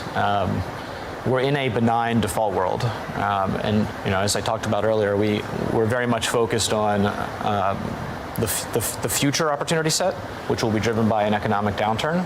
A lot of where we're spending time is actually restructurings that happened 5 years ago, where we now own the company. We own the new equity of the company, and we either control the business or you sit on the board of the business and have significant influence. We're spending a lot of time trying to exit those positions, which is usually a sale of the company or an IPO of the company. We're in an environment right now where the private equity universe is very, very robust. There's about $1 trillion of committed private equity capital globally right now looking to be put to work. So if you're folks like us that own post... Not right now, though, because we don't know when this was. That's the problem I have with right off the bat here with these clips. I don't know when these clips are from. He's talking about it in the present tense. I don't know when the present tense referred to originally. that's a problem. Bankruptcy equities, you should be selling into that market, not buying into it. So a lot of our efforts right now are monetizing positions and gearing up for the next distress cycle. But yeah, So you should be selling into that market, not buying into it. The reason they tell you this, guys, is because in this market, no one would buy in. Now you know why insiders are not buying in on their own company like AMC. Now you know why Mudrick exited 25% of their position on HYMC. They understand how to play this pump and a dump. They are wolves. They are that. The other part of this that no one talks about is how companies during this last 15 years, 12 years, were covey light. So whenever they were borrowing money, the covenants didn't matter. The covenants weren't strong enough, weren't impactful enough. So they were borrowing money at basically non-risk. Right now, as you look at it, these are covey heavy. That's how you get so the that, covenants are going to put pressure right where it hurts. This is why AMC and all that shit. brought out APE. I've told you the covenant of holding said senior loans for AMC is $144 million. That's how much cash they must have on hand. If they ever go under, here comes the bond. Oh wait, we just heard. Said senior loans for AMC is $144 million. That's how much cash they must have on hand. $144 million. If they ever go under, here comes the bond. Now, those bonds, the issuers or the holders of those bonds can file and force you to do a Chapter 7 or Chapter 11. In this case, you would need a huge cash influx from somewhere and someone. AMC couldn't sell shares at $2. They did. They sold at $2 each to Mudrick in December of 2020. I do not want that for AMC, and I do not want that for anyone. So if you guys think that they're going to have this economic rebound or Q4 is going to be great, I'm going to warn you now, the cash burn is substantial. And, you know, that's what we looked at in the first hour and a half of the stream. So, if you're just joining, you can go look at the earnings review of the last few quarters and years and what it would take for these. Well, I mean, we didn't even touch on what it would take because it's, yeah, I mean, it's not really possible. It doesn't seem like, but three or four top guns in Q4, and yeah, you got it. Q1 of next year, and you know that, and it's going to put you on the verge of bankruptcy. I know that you don't want to hear that part. I know Adam Aarons told you it's taking it off the table for now, but there is no way you are going to survive 2 years of the type of operational leases that you have on that company. AMC has non-cancelable leases. They cannot cancel leases. This is why they can't shrink their footprint. This is why they bit off more than they can chew when they bought $2 billion worth of movie theaters in 2016. He said it verbatim. We own companies that made mistakes 5 years ago. Now they own them right now. And why do they have them? They have them by the balls, right? For the lack of a better term. So I want you guys to do the homework that I'm doing. And they are not made of diamonds. Okay, let's check out this guy. This is a new guy to me. But man, this guy, now it makes sense, because why would you keep talking about AMC when you know this is done? And literally creating 14 to 16 hours long videos just talking about AMCs and farming, engagement, and then you disappear because literally it's not going to go back. Or you sold your bags. They all sold their bags, I'm guessing. We're talking about TREY here.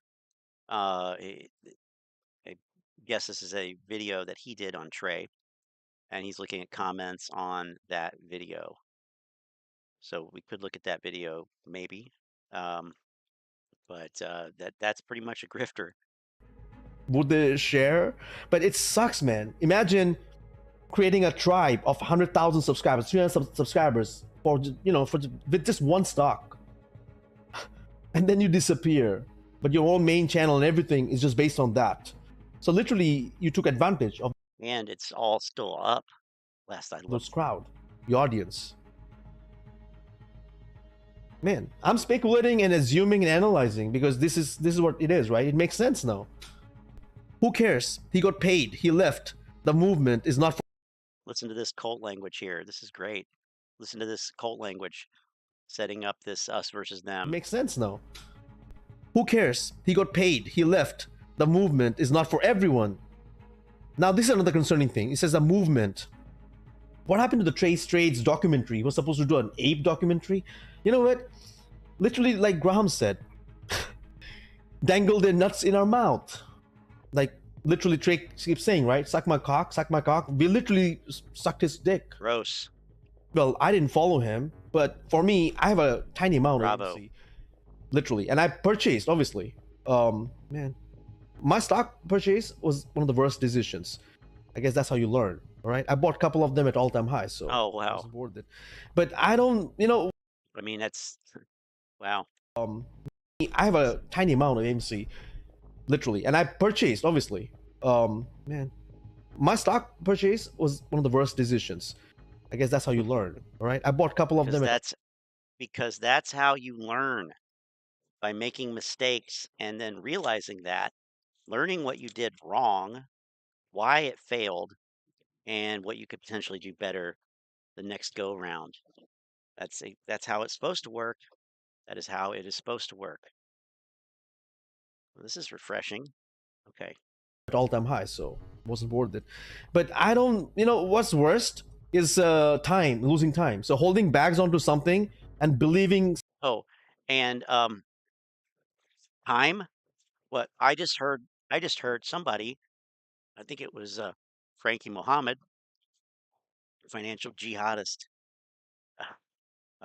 say that time is on their side.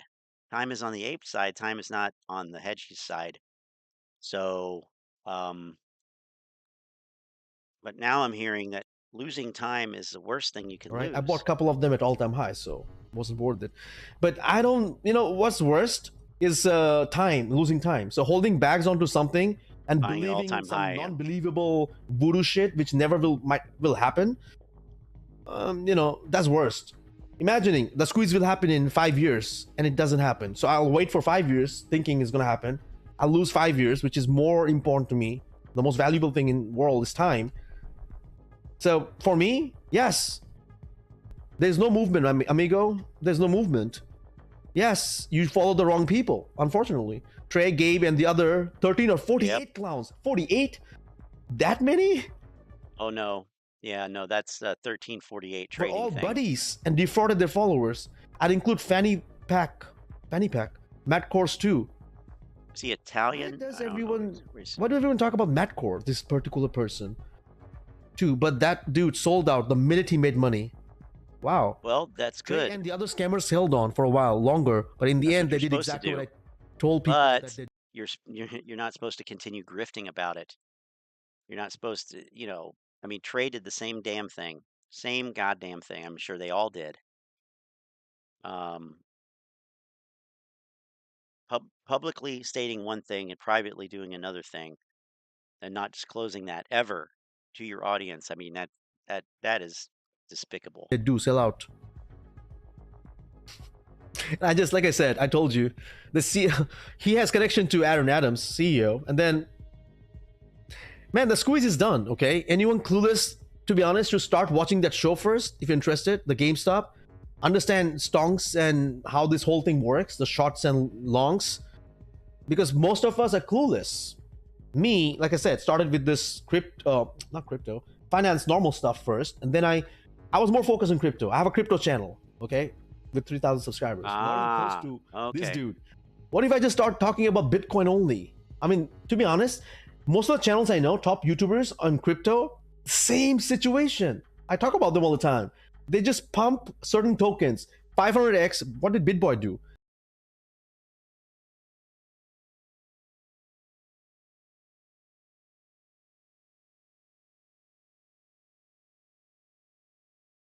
Oops. Then we got the Marine. I want to tell you guys a little story of how difficult and hard it can be. So you put out information. If you take a look at here, this is just looking at my YouTube screens. And if I put out a video and I tag, folks let's always say, want to think mainly everybody's a Trey sellout or or Lou Hey, your own or video is someone, playing. and depending on the tagline, it may get attention. But if you try to put out any other kind of message, you know, something that you feel like is, like I do, call of action, trying to get people to do things, As you can see, I'm lucky if it's 200 or 300 views. It's just crazy how it works. It's either the fact that people don't want to listen to it, don't care unless it has a catchy enough headline, or it says something that really gets their attention, like calls out one of these big name people, or somehow by tagging these big name people, it puts it out there more. YouTube automatically puts it out there more into your streams, you know, like into your feeds where you can see things. Because numbers don't lie. Numbers tell everything.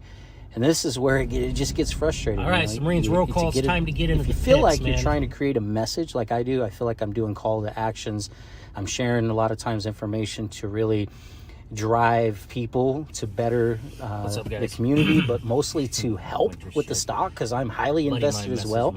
I've been putting out 500 and some videos, and so this is just the frustrations that you face. You start to feel like you're not heard. Is YouTube throttling? Is it true they think it's misinformation? Maybe they're keeping it held back, or is it just the community that isn't listening? And you know, most of the time they want to hear something unless it's drama based, I don't think it's or that. you know, it has Lou attached or some big name attached to it. Because I've tested the theory. I've purposely created headlines and purposely put different things up top just to see what kind of reactions and feedbacks. If you guys haven't watched me long or haven't really noticed, some of you have been around a long time, I do those things. That's how I study, that's how I understand, and that's how I learn, you know, what's going on. And I mean, look at this, you know, 1.9K views. So actually one of my biggest videos is 12,000 views and counting, is because I put Trey and Lou's name on it. You know, it like started spreading like crazy, and it's almost like I mean, what's the difference in that video, really, right? So much now. Why was that video so much better than some of those names? I mean, some of the ones I think are going to be really good. They're good information. I thought long and hard about it. I wanted to share it. So I just saw this website. Help. Thought I'd share it. That thing's kind of goes along views right there. It's already at 12K views. So Yeah, we're trying that out.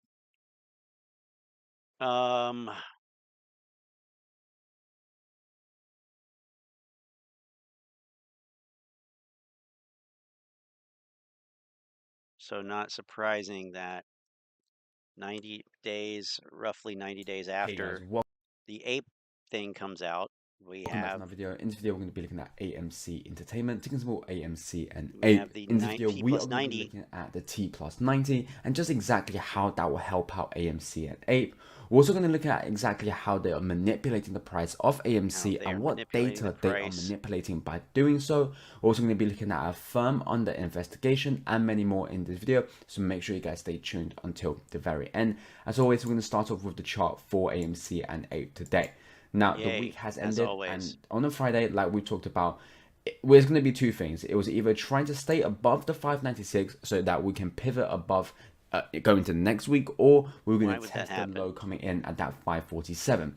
And so it was obviously the latter, where today we went and made a new low at 542. But as you guys can see, obviously the price, as we went to that lower area, as we went to that 547 and below, it was bought up, and now we have closed above in terms of yesterday's kind of range. Now we didn't actually close above of yesterday's close, which is a bit sad in the sense that I mean, that's a hell of a way to spin it. Okay, so that's a shitty looking chart. Got it. As we get more news over the weekend. But let's take a look at the T+90. So this is the T+90, and so this is made by Pahu92.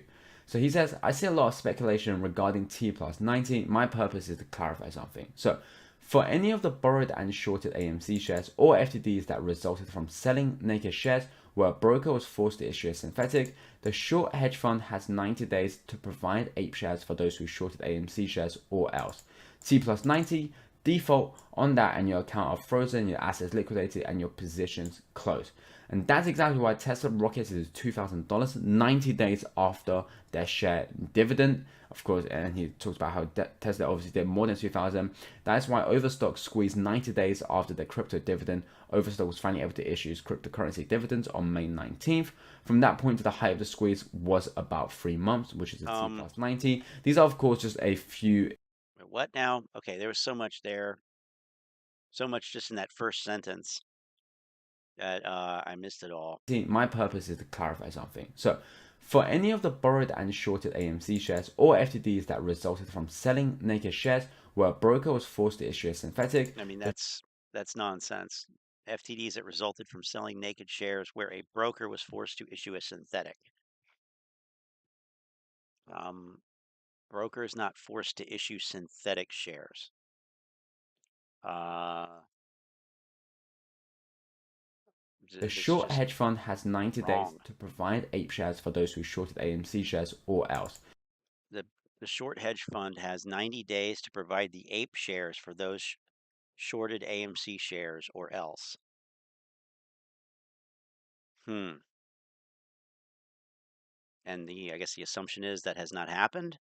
I don't know why we're making that assumption. T plus 90, default on that and your account are frozen, your assets liquidated, and your positions closed. So, okay. This is why Tesla rocketed to $2,000 90 days after their share dividend. Is it? I don't know. And that's exactly why Tesla rocketed to $2,000 90 days after their share dividend. Of course, and he talks about how Tesla obviously did more than 2,000. That's why Overstock squeezed 90 days after their crypto dividend. God, 90 days after their crypto dividend. Really? Okay. Overstock was finally able to issue cryptocurrency dividends on May 19th. From that point to the height of the squeeze was about 3 months, which is I'm not quite sure that's right.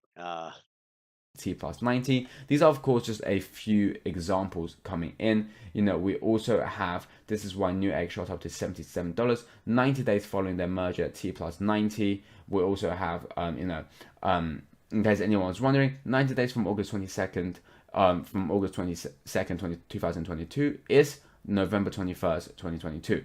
And so in terms of what we talk about this, is looking like we are of course closing into that T plus 90 day for APE. And what comes to it is that it could potentially see the effect for both APE and AMC. Now, something I do want to clarify is that this T plus 90 isn't the date for the squeeze, isn't the date for the MOASS. Now, I'm not trying to here to spread any news. What I'm saying is that this is the date where the hedge funds have to do something. And, you know, this could be the day where hedge funds get, you know, in terms destroyed. And again, could trigger. No, that's nonsense. That's nonsense. That's too easy. If it's obvious, it's obviously wrong. That's obviously a huge effect for AMC and APE. The next thing we're looking at is Virtue. So Virtue is currently the subject of various regulatory reviews and investigations by state, federal, and foreign regulators and SOs, including the SEC and FINRA, which is something they have actually talked about in their 10K. As you guys can see, the company is currently under the subject of various reviews and investigations by state, federal, and foreign regulators and SROs, including the SEC and FINRA. In some instances, these matters may result in disciplinary action and/or a civil or administrative action. Now, Virtue, of course, everyone knows, and again, this is just one example of firms that are, of course, under investigations. Now, I'm not saying because of this they will suddenly get, you know, fined and stopped as a company, but definitely potentially we may be seeing more and more regulations coming in. And again, I just thought it's something that is very probably interesting to be talking about. Every firm under investigation is because of AMC, obviously. They are someone who are pretty public in terms of the AMC shorts that we have seen before in the past. And so, you know, that is something that I thought was extremely interesting. But again, I think all of these it will crumble the shorts in AMC. Now, let's take a look at, in terms of, again, just another factor about Credit Suisse. So the Saudi National Bank lost $7 billion in market valuation due to growing concern about the risk of making a deal with Credit Suisse. This is very bad for CS trying to raise capital. Lenders will not want to touch CS with a 9-foot pole. And this is even after S&P cut Credit Suisse group rating to be one step above. But they might with a 10-foot pole. The reason why we talk about this, and the reason why I think it's important, is because, again, like I said, when you add everything up, when you see in terms of Credit Suisse mentioning themselves that they do not want to see a market upturn as they will experience significant losses in their short positions, and then you link that with the fact they released an article talking about AMC being down and their price target is that it's 0.95, and you link that with the fact that they actually own shares of AMC despite saying that AMC is going to be bankrupt, is because of the fact they are net short AMC. They do not want to experience AMC going down. They actually want AMC going up. They want AMC to go down right now so they can get out there. Come on, say it properly. This is so stupid and uninformed. This is adding up, and again, that will be a huge thing. And now, finally, let's take a look at what is in terms of happening with how they're manipulating the data and what they're manipulating. So, Hedges is utilizing every dirty trick in their short and distort book to make you believe that AMC apes have capitulated. The 2-year OBV chart tells a different story. It says that apes is not leaving, which we all know is soon. Which, again, we have talked about the OBV many times. Now, what the OBV is showing in terms of the fact is that the price is obviously going down, but yet the OBV isn't really experiencing a mass going down if we compare it to that with the chart. What that is showing is that the price of AMC going down isn't because of normal things. Normally, what you're... That's not what OBV tells you. Come on. Everything in this OBV chart says that, it tells me that it's moving the way it's supposed to move. The price goes up, OBV goes up. If the price goes down, OBV goes down. The amount that it goes up or down is the volume of that day. So here it went up. There was a lot of volume, so the OBV went up by a lot.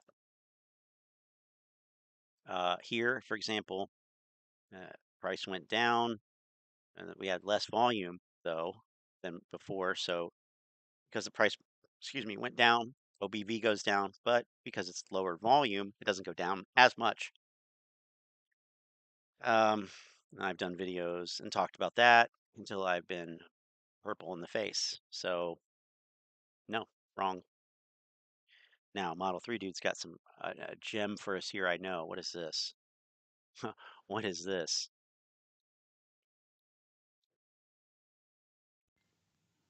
Oh, yeah, good. I was gonna bring this one up.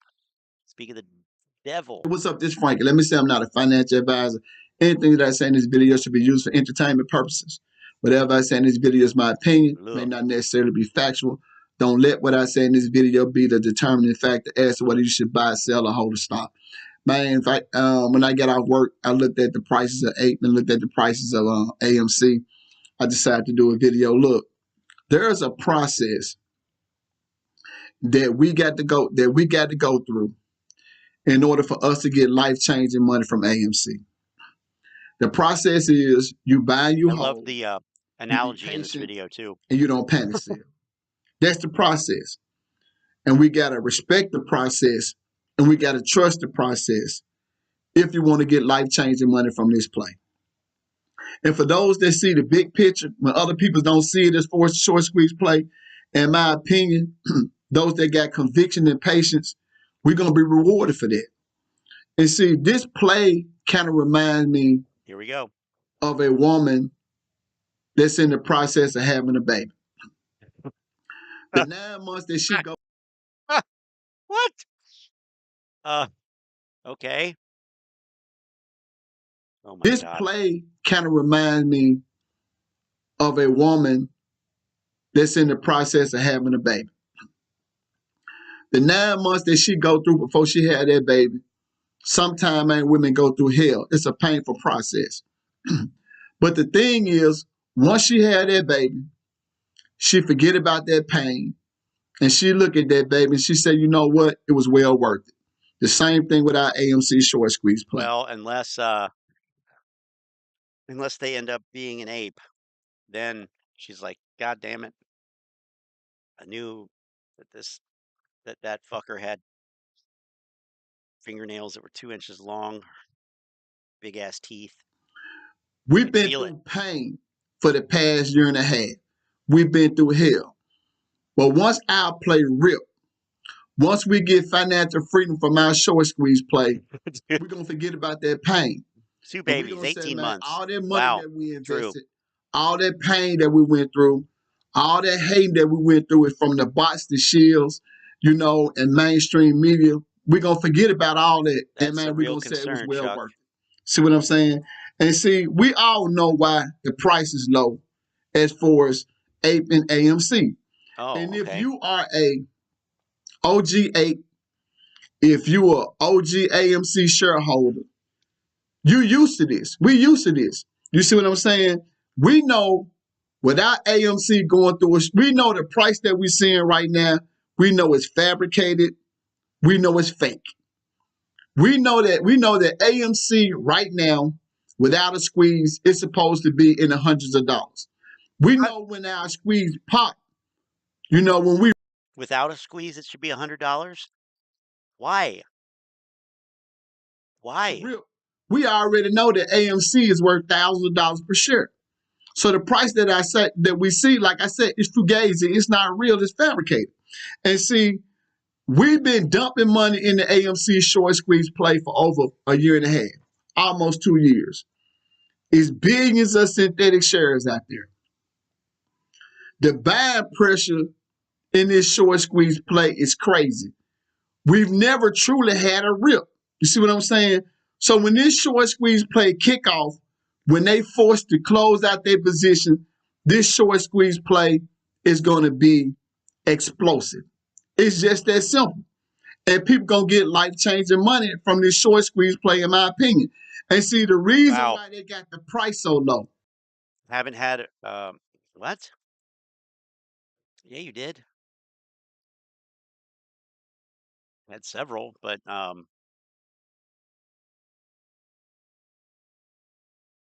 what's this?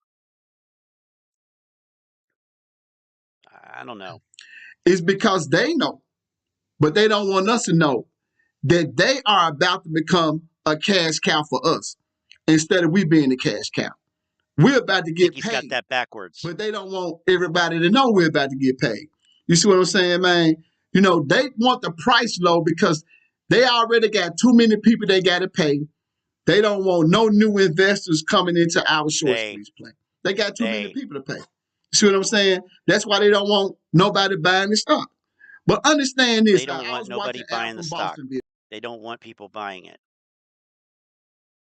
Okay.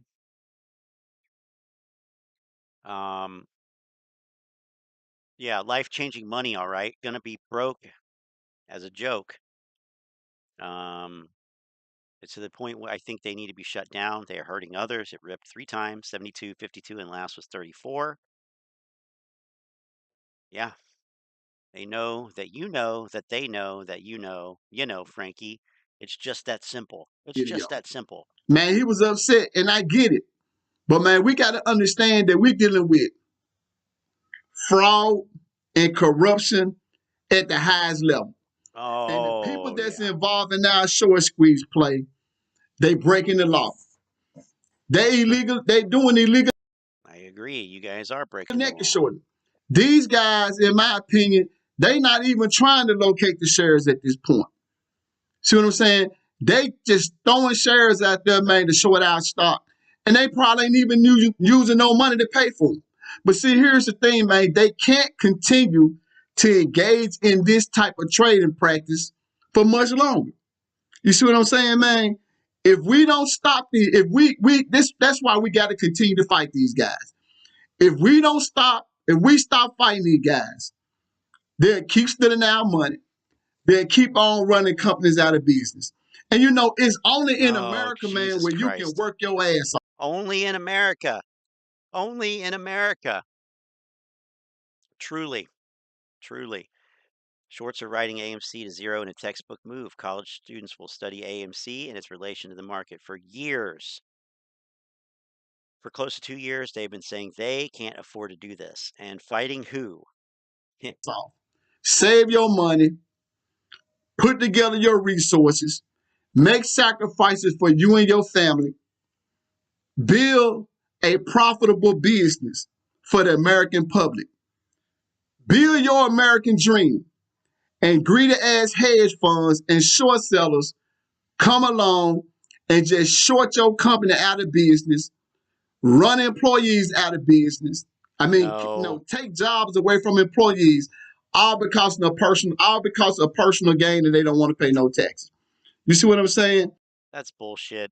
And Bullshit. see, the AMC, man, short squeeze play. Understand this about our play. They're not going to stop naked shorting. They are in financial danger. They show some goddamn proof. Show some goddamn motherfucking proof. Or shut the fuck up about shit that you have no motherfucking proof about. I mean, yes, he is beyond gone. He is a lunatic.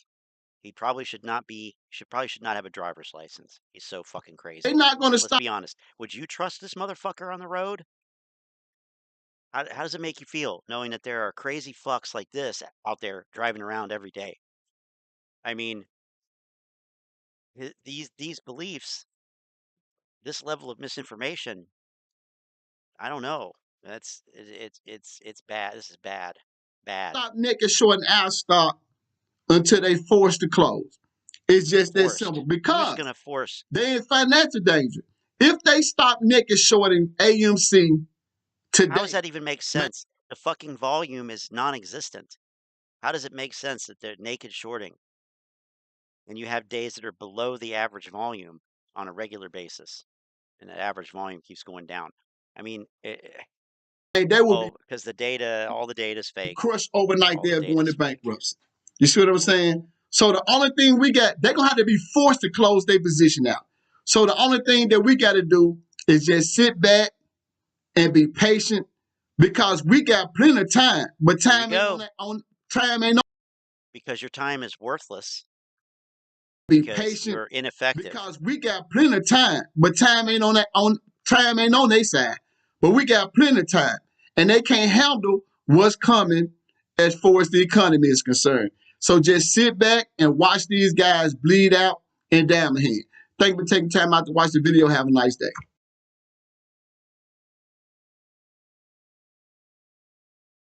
Yikes.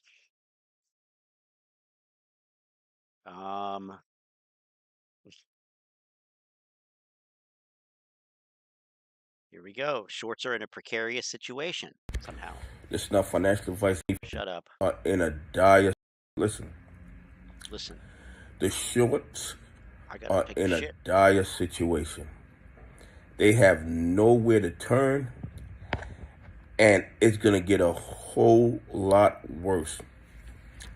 And while they have to worry about retail investors, they have other. Guarantee you they don't worry about that. Because here's the thing: if AMC gets in a collaboration with Model Disney 3 dude or Amazon, the shorts have to cover all those shares. The shorts have to cover all. What? Gets in a collaboration with Disney or Amazon. AMC. So here's the thing: if AMC gets in a collaboration with Disney or Amazon, the shorts have to cover all those shares. The shorts have to cover all those shares. No, they don't. What are you talking about? Only hope. I mean, yeah, if they get in a collaboration with Disney, the next day they are going to be forced to close their short position. What? With AMC going bankrupt or retail selling their shares. Oops. God damn it. This is not financial.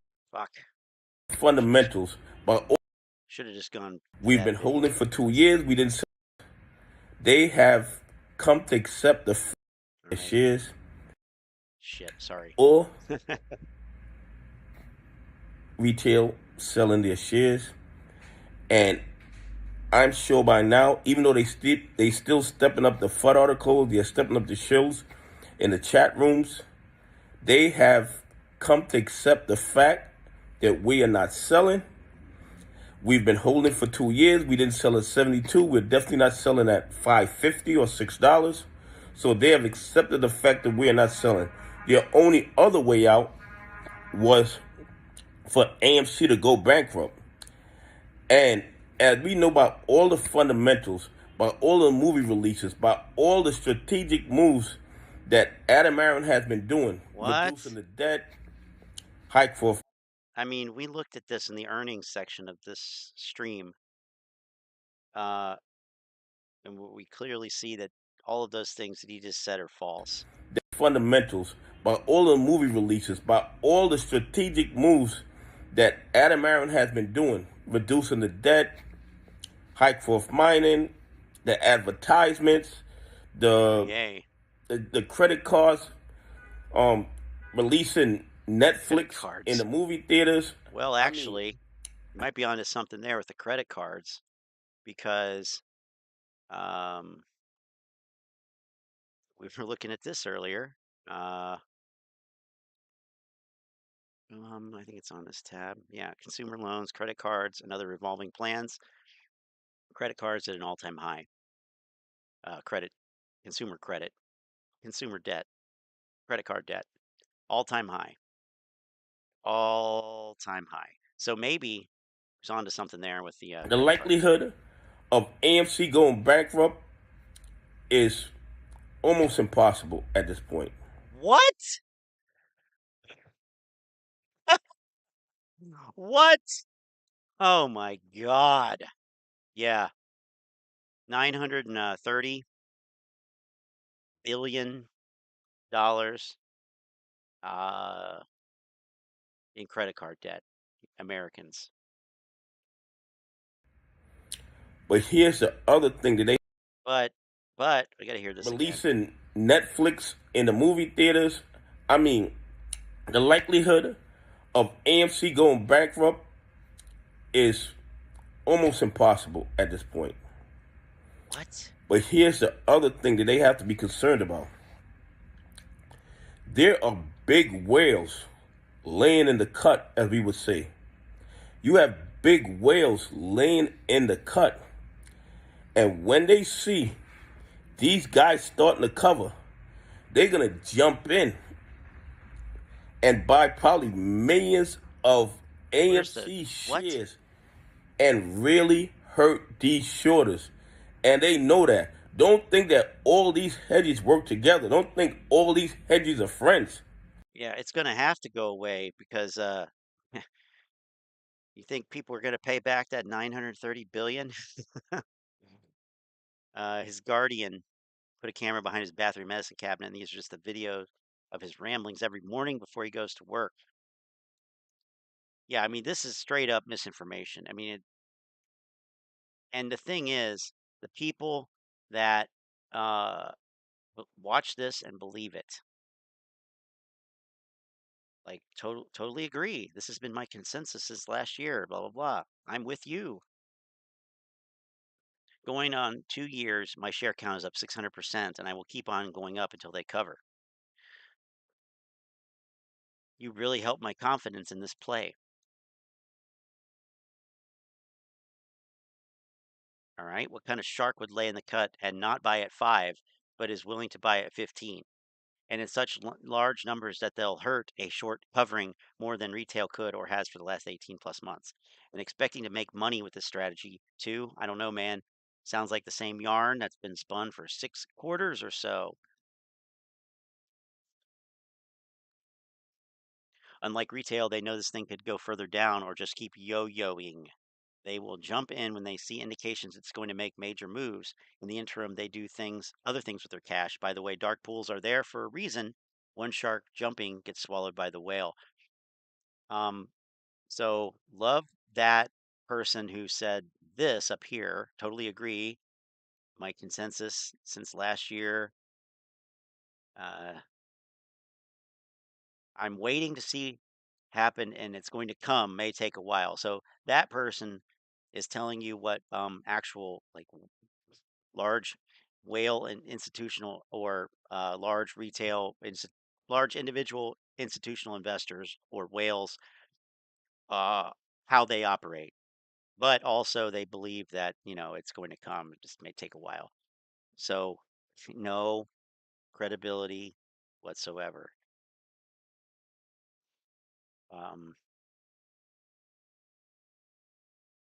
No, George, when they cover, the buy will disappear once again, or orders are rejected because no more shares. So that's not how it works. It's not like running out of toilet paper. Not. We need Dory to call the whales.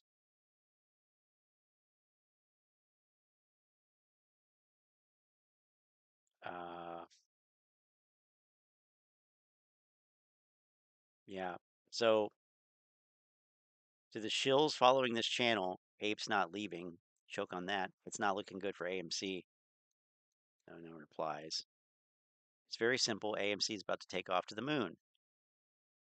Yeah, these people are completely incapable. Now he says hedges aren't working together. Defaults and bankruptcies are going to be high soon. Americans are broke. Companies cannot keep extending credit and get burned in bankruptcy courts. Donnie is right. AMC will not go bankrupt. AMC is a not-for-profit corporation subsidized by retards like him. Non-profit. That's true. Not-for-profit, because there is none. AMC will always have shares available. We'll sell them some synthetics. That's probably a joke, but I mean that's that's how it works. And they're not synthetic shares. It's equity exposure to a shorted share, but you can't get into distinctions like that.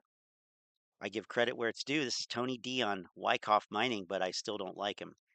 All right, let's check him out because we know what Donnie's going to say. The only way this ends is with the market collapsing and AMC and GME apes receiving the attendees, and we seeing a generational transfer of wealth. And I'm pretty sure that transfer has already been initiated, and it's not going the way that they want it to. So let's see what Ranzetti's got here. Oh my, so dramatic. Hey guys, Tony DiNardo here. Welcome back to the channel. For the last 2 or 3 weeks, I've been doing a very deep dive on Hycroft mining based on your questions. You guys want to know, is there gold in them there hills? Like you've been told. Now, I've done one video on Hycroft mining about 8 months ago.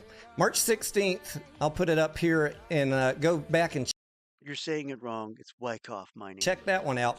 It's funny because in the last 8 months, I've got haters on half the aisle saying Tony DiNardo's pumping Hycroft Mining. Clearly, they've never watched the channel because I've always said it is a long-term, very speculative play in. If you're going to buy Hycroft, you need to wait and get it as cheap May contain whiskey as you can to minimize your risk. So that's good. Let's trust the guy with a may contain whiskey. On the other side of the aisle, I got people mad that I won't pump Hycroft, that I won't get excited about an NFT from Adam Aaron, or I won't get excited about a tweet. Guys, this channel does not operate that way. We don't pump and we don't operate off of tweets and NFTs. We operate off of 10Qs, 10Ks, and what the executives say. And there is plenty to go out and read about Hycroft. But I'm going to save you all the weeks of learning about Hycroft and cover it in this video. Everything you need to know, the good, the bad, and the ugly.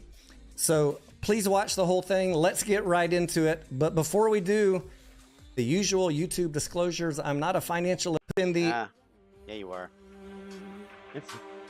To start us off, I know some of you might be watching this video on Hycroft Mining because you are an AM income statement, and the investment earnings or loss portion of the income statement directly translates to earnings per share. So let's start off by seeing what Adam Aaron and AMC's timeline is for their investment in Hycroft, because I think if you listen again to what Adam Aaron said about when they're expecting to realize a profit from this investment, this is a good place to start. Adam, kick it off. And so I think our timeline with Hycroft is sort of like a private equity firm. Hold it for 2 to 7 years and see what kind of value we can create for AMC shareholders. Sometime in that timeline is when I would expect. We know we got in, that's when I would expect we would get out. Now, fair warning before we get into this, if you have been relentlessly bullish on Hycroft without doing any real reading or understanding of what the company is all about, some of this information might be You're fucked. to you. But I assure you, this is not my opinion. This is documents from the company and words from the executives themselves. And so keep an open mind and watch the entire presentation. Whether you're bullish or bearish on Hycroft, you're going to learn a lot from the last few weeks. Well, yeah, Model 3 dude, you know, we've been doing that too. We actually, well, I can say that, you know, we've been doing that the whole time. Tony capitulated to this at some point, but anyway, yeah, they're not listening, and he's a little bit more directly to the retail investors, whereas you know, we're not really talking to them like the same way, but nonetheless, the information is there. So they're not listening. Yep. What can you do? It's like watching two trains coming head on at each other, and you can't do anything. They do see each other, I think, but they don't care. There's no attempt to slow down or anything. And we're watching that happen. Silo, small mining companies seem to be a favorite for Canadian scammers and criminals. That is very true. Yeah, it's very true. Definitely. And talk about small Canadian mining companies. Those are the worst. This isn't a Canadian company, but facts are facts, and they don't listen to us either. Weeks of this deep dive that I've been doing. Information that you have not heard. Let's dive in. We're going to get into the drill results from today and from September later on in this video. And then the other announcement, obviously, if you're in Hycroft, you probably already know this. They announced their third quarter 2022 operating and financial results yesterday. I'm not going to do a deep dive in this video on the Q3 financials because they were pretty much exactly what I expected. I told you guys, don't expect anything crazy, no fancy announcements on Q3. But there are a couple things from the Q3 press release and financials that are worth talking about really quickly. Processing of ore on the leach pads continued through August 2022 when the company determined it was no longer economic to continue to apply cyanide to the leach pads. As a result, the company expects to continue to recover gold and silver from the drain down solutions through the end of 2022 with immaterial recovering gold from the drain down solutions. Residual recovery solutions through the end of 2022 with immaterial residual recovery in the first quarter of 2023. What does that mean in a nutshell, Tony? Guys, this company is not actively mining. As I've been telling you for the last year, they were recovering gold and silver from ore that had previously been mined and waiting to go on the leach pads. I know a lot of people still think that this company is actively mining. That is not true. And now they have determined that they're not going to continue any more recovery of gold and silver on the leach pads other than the drain down of the liquid that has the gold and silver that is currently in process. Oh, yay. On the positive news side, what I see in this press release and in the financials is that the company ended the third quarter 2022 with $153 million in cash. They only burned $4 million in Q3, so hats off to them for keeping the cost under control. And the company has 6,700 ounces of gold inventory at the end of the third quarter, which it expects to sell before the end of the first quarter 2023. So 6,700 ounces to sell over the next 2 quarters. What we really want to talk about in this video is that Hycroft Mining is a junior mining. Where the fuck did they get that gold from? Did they get it from what's his name's gold guy, Al's gold guy? That is in a exploration phase. Now, if you've been listening to my channel, this is not any new news.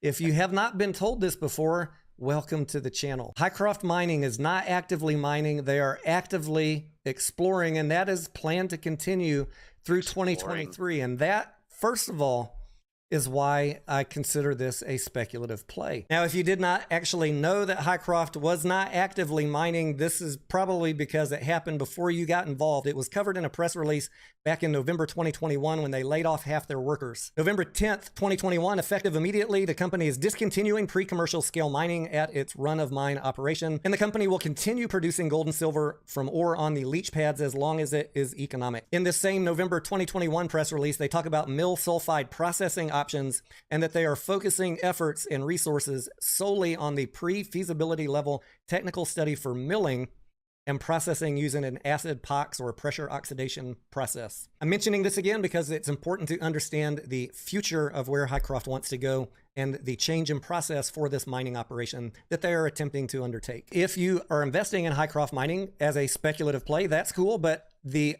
result of our investment, the speculation, is going to depend on the results of the exploration. And until we get all of the core samples and drill results in for hundreds or maybe thousands of drill holes, we're not going to be able to move to the next step with Hycroft mining. Let's get into that. There's one thing that I think it is critical to understand about the Hycroft mine and the geology there, and it's something that people don't talk about a lot, and that is the difference between sulfide and oxide ore.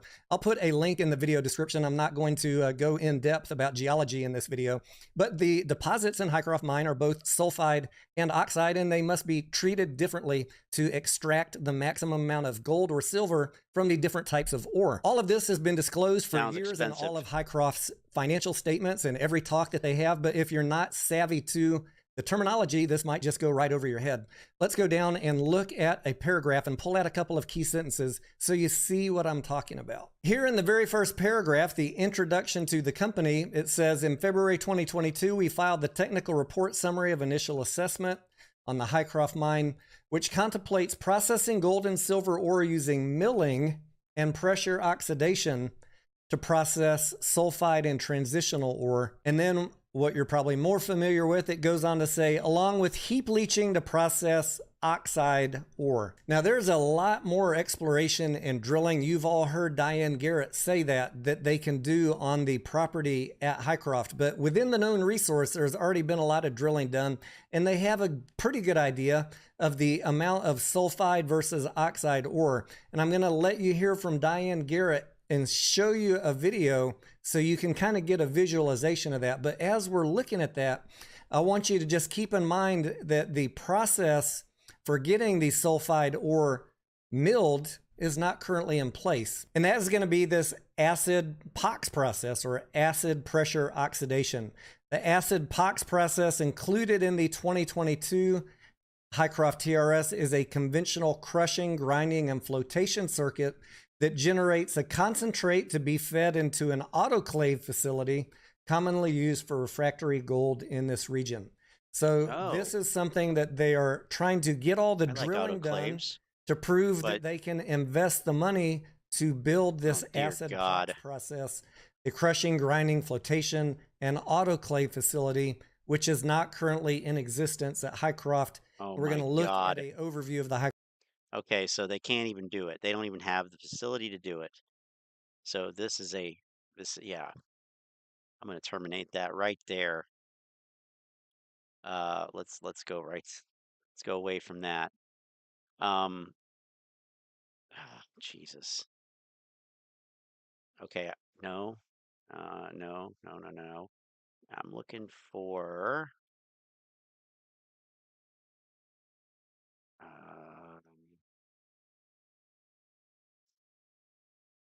here we go. Well, I'm just trying to. Okay, SEC is defrauding American investors. Call to action. Okay, this is Al from Boston. SEC is defrauding American investors. All right.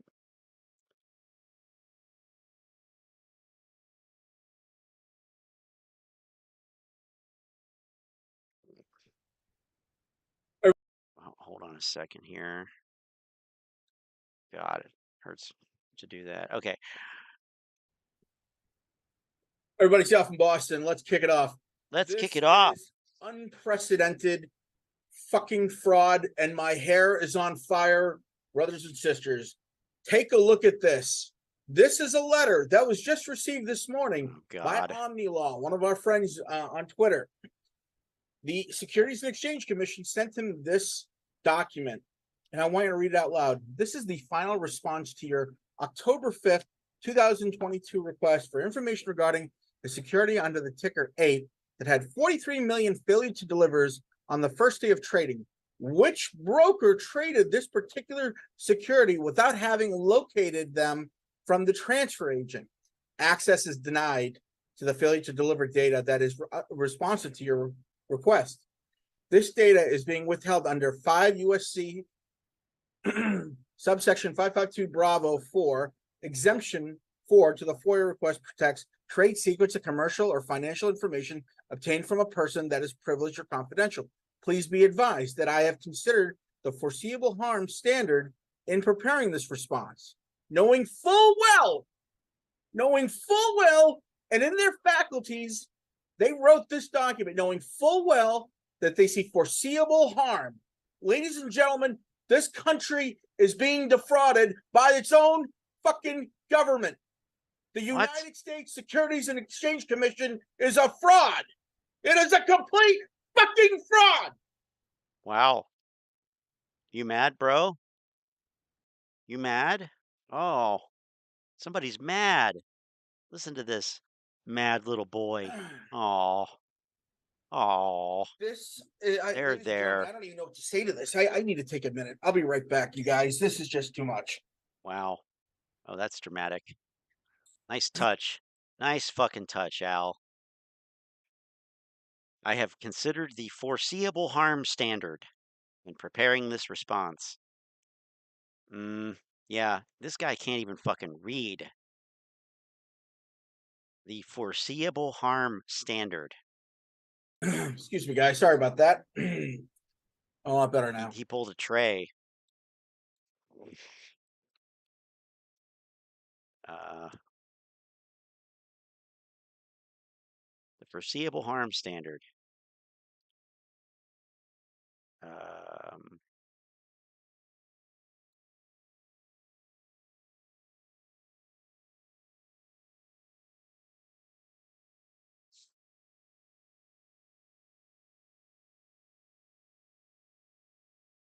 Let's see. Foreseeable harm. No, that's not exactly. Have to look into that further to get the exact, you know. I am the deciding official with regard to this determination. You have the right to appeal my decision on the SEC's general counsel under 5 USC blah blah blah 6 17F CFR subsection 200.8 blah blah blah. Yeah, like the SEC is going to release proprietary data. It's not going to happen. Exemption 4 covers a wide range. Doesn't look like Al is winning.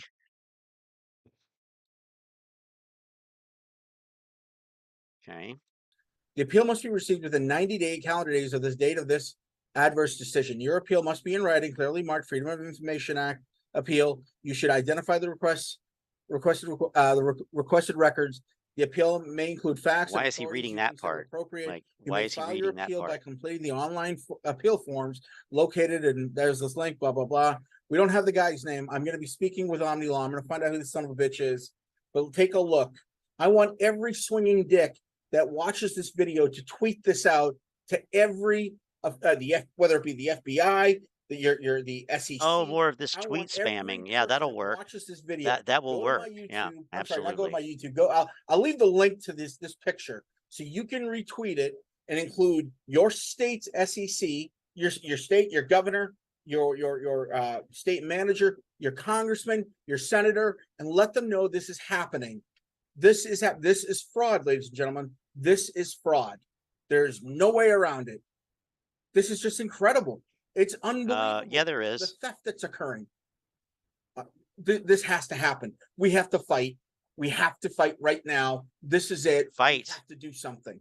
This is unbelievable. What the fuck? Get your then pick up your little machine gun and go fight. What a piece of shit. I mean, seriously. Like, this is the problem with being an emotional fucking investor, or at least pretending to be one, as it may be. You don't read carefully. You skip over words. You don't know what you're talking about. You make assumptions and you lose your fucking money. And that's assuming that he's even right. Here's Jack Hunter talking about it. Oh boy. Hey, hopefully you're having a beautiful Friday. Welcome back to another AMC stock update. Today is November 4th. Wow, he's so zen. Please now. hit the like button. Please smash that subscribe button. I love and appreciate you. You know what? We're going to go over some interesting things in today's video, Jack. so stick around. Just kidding. Just kidding. Again, I'm going to make it short and sweet because I don't like wasting your guys' time. So AMC stock down on the day, basically flat, down 0.8. Yeah, always money in the banana stand. Yep. Yeah, the law firm that George Bluth used, well, there was Bob Loblaw, who had the Bob Loblaw law blog. And then there's the guy who was not a lawyer, so he had the disclaimer. Yeah, that was a good one. Anyway, where is my crazy girl Dawn? I don't know. 8%, ending the day at $5.65 per share on a volume of 17 million. Big, huge Arrested Development fan. Ending the day at $1.57 per preferred equity unit on a volume of 18.8 million. Terrible. And just looking at this right here, you have a bit of bullish divergence. So price action is flat. RSI is trending up. Just something to note right. The RSI is that's an RSI trending up? What are you talking about? Action is flat. RSI is trending up. Just something. What he to talks note about in his goddamn Discord. Advice. I'm not a financial advisor. Barry right, and Barry Zuckerkorn, of course, couldn't forget about him. He literally jumps the shark, and because he's off to Burger King because he skipped breakfast, and yeah, right.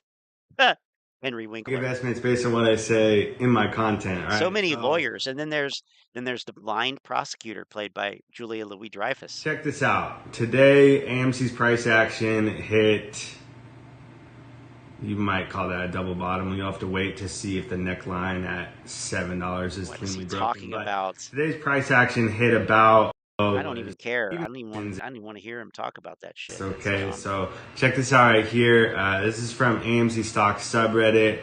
Many think Credit Suisse is stuck holding some of the bag from the Archegos blow up, toxic assets just like 2008. So a lot of people, even outside of the AMC community, are saying that Credit Suisse will be the fall guy for this next upcoming economic crash. So this is a post, nothing to see here, just Credit Suisse, who appears to be insolvent, in their own words, discussing the MOASS. Now, I disagree with this statement. This person is probably really cool, but I disagree with this. So it says in a statement, the bank says, Credit Suisse, conversely, to the extent that we have sold assets that we do not own or have net short positions in any of those markets, an upturn in those markets could expose us to potentially significant losses as we attempt to cover our net short positions by acquiring assets in a rising market. Now, check this out, all right? Looking around the internet, this is from Duke Maximum. It appears that this phrase appears in a lot of SEC filings and may be some degree of legal boilerplate. From Goldman Sachs in 2000, B. Riley Financial in 2014, Cohen and Company in 2006. All right? And then this comment is good. I agree, and I think we're losing sight of where the real crime is. All right? So short selling is not illegal. All right? But when you're creating stock that doesn't even exist and was never.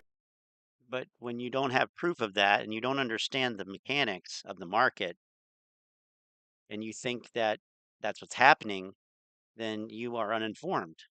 Never issued by AMC, the company, and you're using fictitious shares to short. No, there's no proof of that. I thought you were only going with the facts now. Well, to my knowledge, up to the facts. That is illegal. So it's not just the short selling, all right? It's you're creating artificial supply, which of course is going to drive down the stock price. Of course. But that's what's going on, okay? That's what's going on. Sounds like you are pretty sure of that without any fucking proof. None. Zero. No proof. None. Absolutely zero. Ridiculous. Another one that belongs in jail. Lock him up. And then check this out. This is really interesting from No Albatross 5108. So there it is. Someone, I'm not sure who, honestly, I don't know. They submitted a FOIA request. Maybe you should have found out. Request. Anyone can do this. Tried to. All right.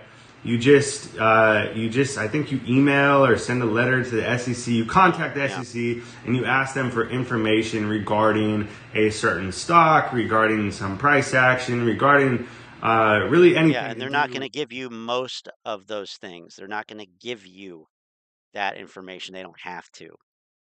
They don't have to. With the SEC. So this was the response. Anyway, it looks like the individual is trying to get information on APE and how it had 43 million FTDs the first day of trading.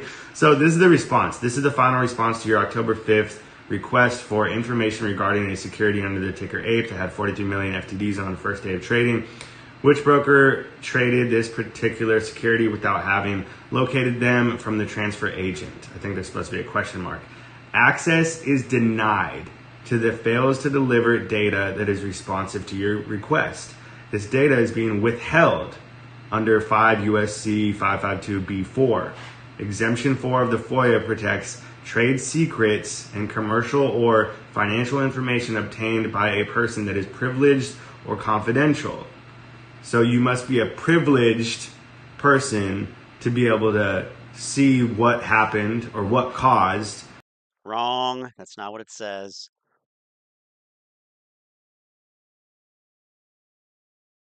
Protects, quote, trade secrets and commercial or financial information obtained from a person that is privileged or confidential. The information was obtained from a person that is privileged or confidential. Or they mean that the information is privileged or confidential. It's actually unclear, but yeah, you don't have to be privileged or 43 million confidential.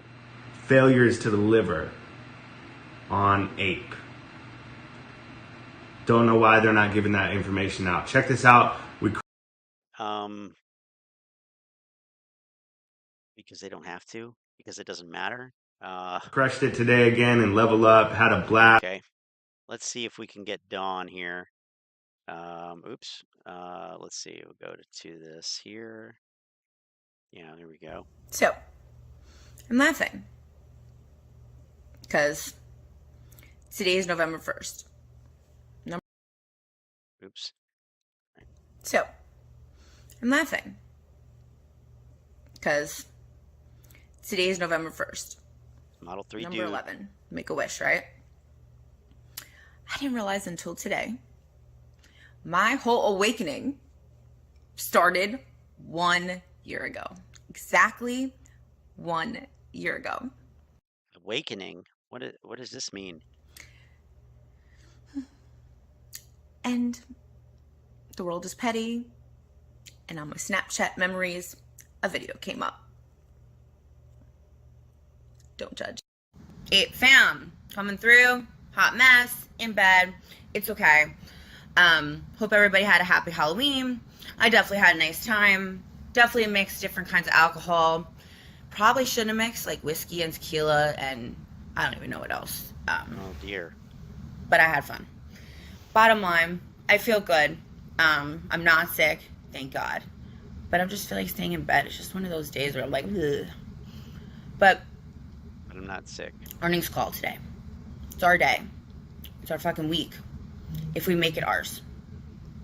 That requires us to make moves. That requires big D energy in here. That requires you. So, time to motivate. Time to stop talking and actually do something. Who was that filter face? Needy?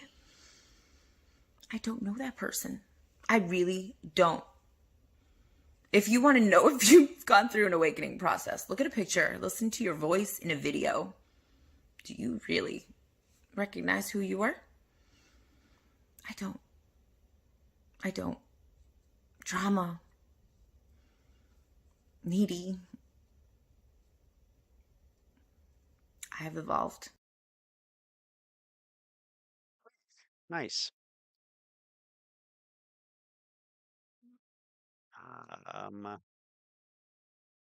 So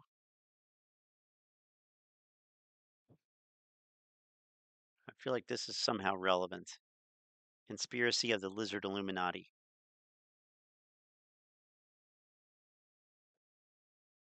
Okay, this guy. I stand by what I said earlier about that a lot of people that promoting AMC stock on YouTube have a lot of valid points. Well, okay. Now we talked about this in the Telegram chat the other day, but most of these promoters of AMC on YouTube, most of them, if not all of them, at least within recent months or this year, or some of them ever, they've never actually shown that they are invested themselves, that they are invested in AMC. And this is a problem because nobody cares what their position is, but if they don't have any skin in the game, in other words, if Keenan Grace does not have any skin in the game and he can sit there and make all these claims, or if Donahue George does not have skin in the game, if he doesn't own shares, he's not affected by the price going down. It's really easy to sit there and say, oh, yeah, this is criminal activity. It's going to squeeze, yada, yada, yada. If you had skin in the game, it seems like you would be a little bit more discerning. You would want to know the actual truth instead of providing unnecessarily or unwarranted bullish information. So I mean, I really think that I mean, and there would never be a rule. Oh, you can't talk about a stock unless you're in the stock. That's not what I'm saying. But there should be more pressure. It's way too easy. It is way too easy for these clowns. I'm talking about Lou, talking about New York Angelo, talking about Finance News, talking about the creative investor, Benji. I'm talking about all these guys. It's way too easy for people to put this content out and mislead people. It is way too easy because all you have to do is say that your shorts haven't covered and that they can't afford to cover and that there's synthetic shares and there's naked shorting and there's crime and Ken Griffin is the devil. That's all you have to do. You will get thousands of views on YouTube. You will get thousands of followers on YouTube. You will get these people to latch on to what you're saying. I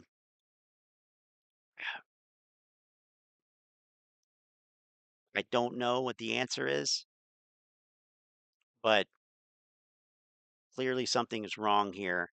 What I was thinking last night was there should be calls from within this quote unquote community. Loud, clamoring. Show us that you're actually in this thing and that you have the same interest as us, or we will not watch your content. I don't care how bullish, I don't care how much hope it would give me to watch whatever you have to say. I don't know that you have my best interest at heart. And here's the thing, none of them do. None of them have anyone's best interest in mind whatsoever. That's clear based on the content itself. However, it has become way too easy for any random ass idiot. And I'm looking at this guy any random fucking idiot from the streets, anywhere, to come on YouTube and to manipulate these people. And I'm not saying that, you know, I don't want to see misinformation. I don't want to see people get taken advantage of.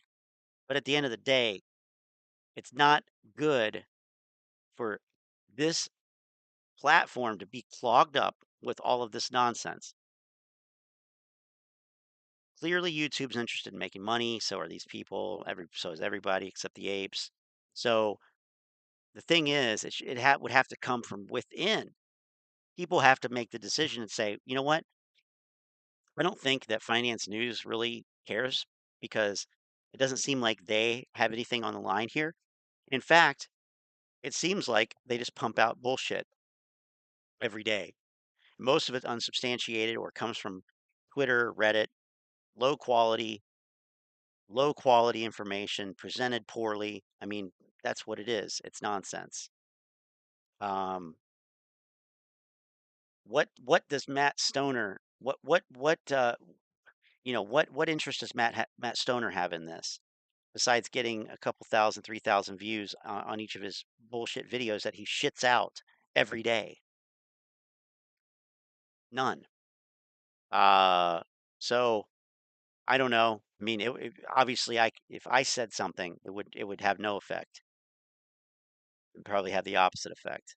But somebody like Frankie Mohammed, for example, he needs to get out his phone and he needs to show that he is, in fact, in this, and he needs to call for other people to do the same thing. And if you don't do it, if you can't show me that you're at least on the same team, then you need to go away, and people need to stop listening to you. I have a feeling that there wouldn't be too many of these people left if that were the case, if that happened. Like, I mean, maybe KC Shaw has shown his position. Okay, maybe. So maybe some of these people are just idiots. But I don't know. I don't know. Okay.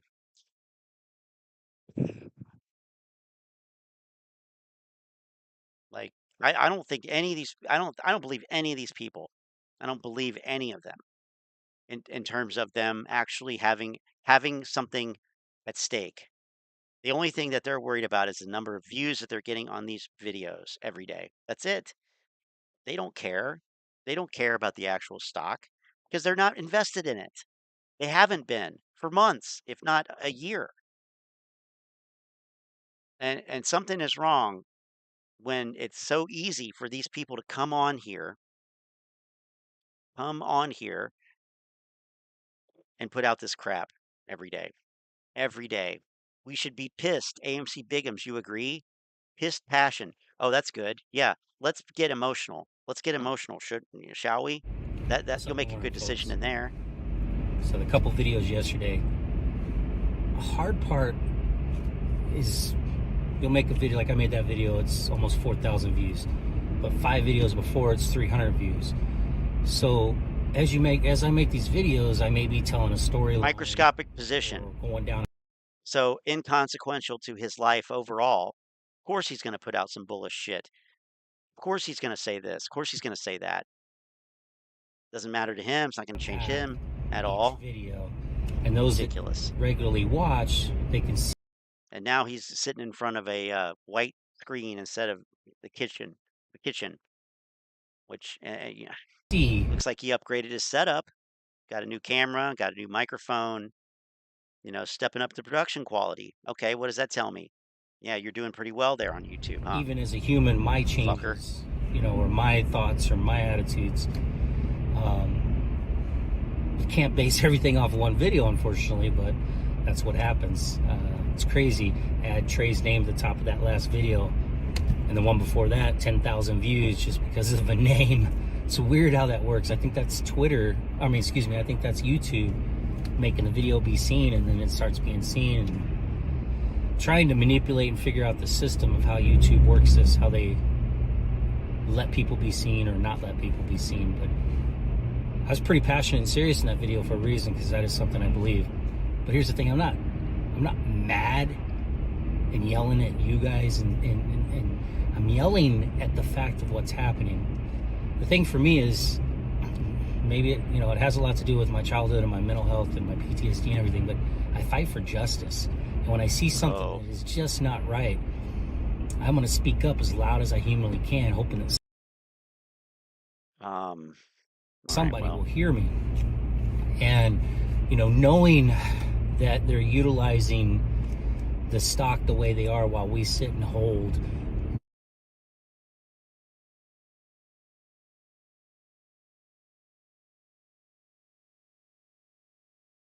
Okay. Knowing that our 30 million retirement funds out there, these over 500 institutions, bought in. It's not your responsibility to fight for the pension funds. The shorts are that crazy.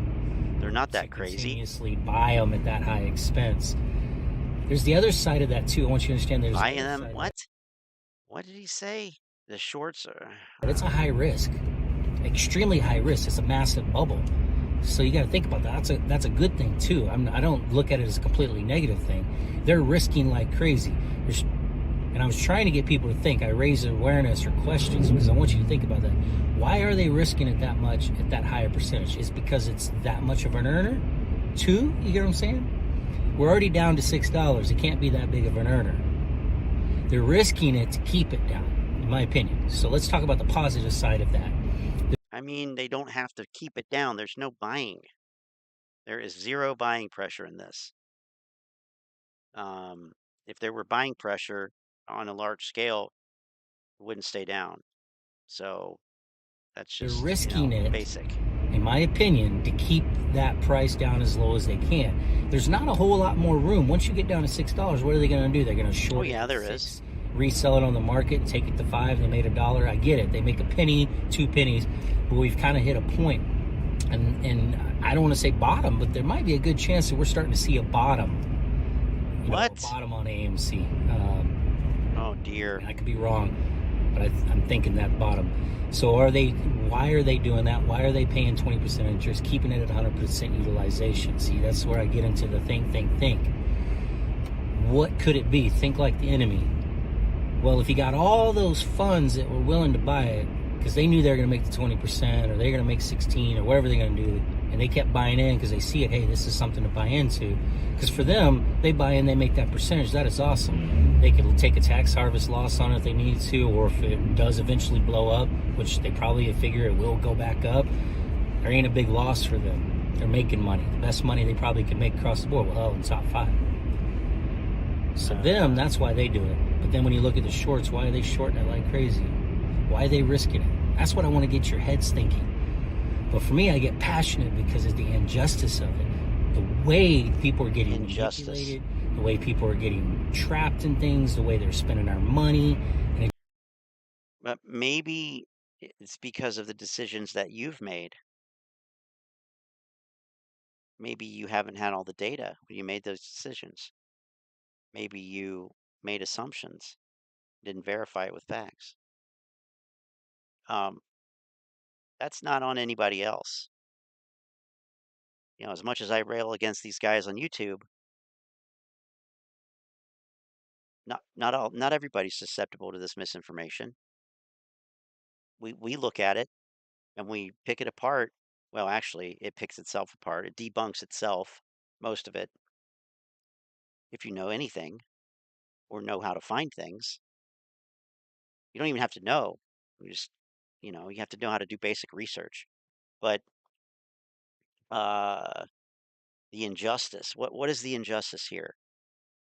And I'm not getting that. What is the injustice? Let's see. These people just refuse to accept anything that goes against their dream, so they will never learn. I see a car seat. Does he spend this much time with his kid or kids? What does he have invested in them? Well, I think he probably bought him AMC shares for their birthday.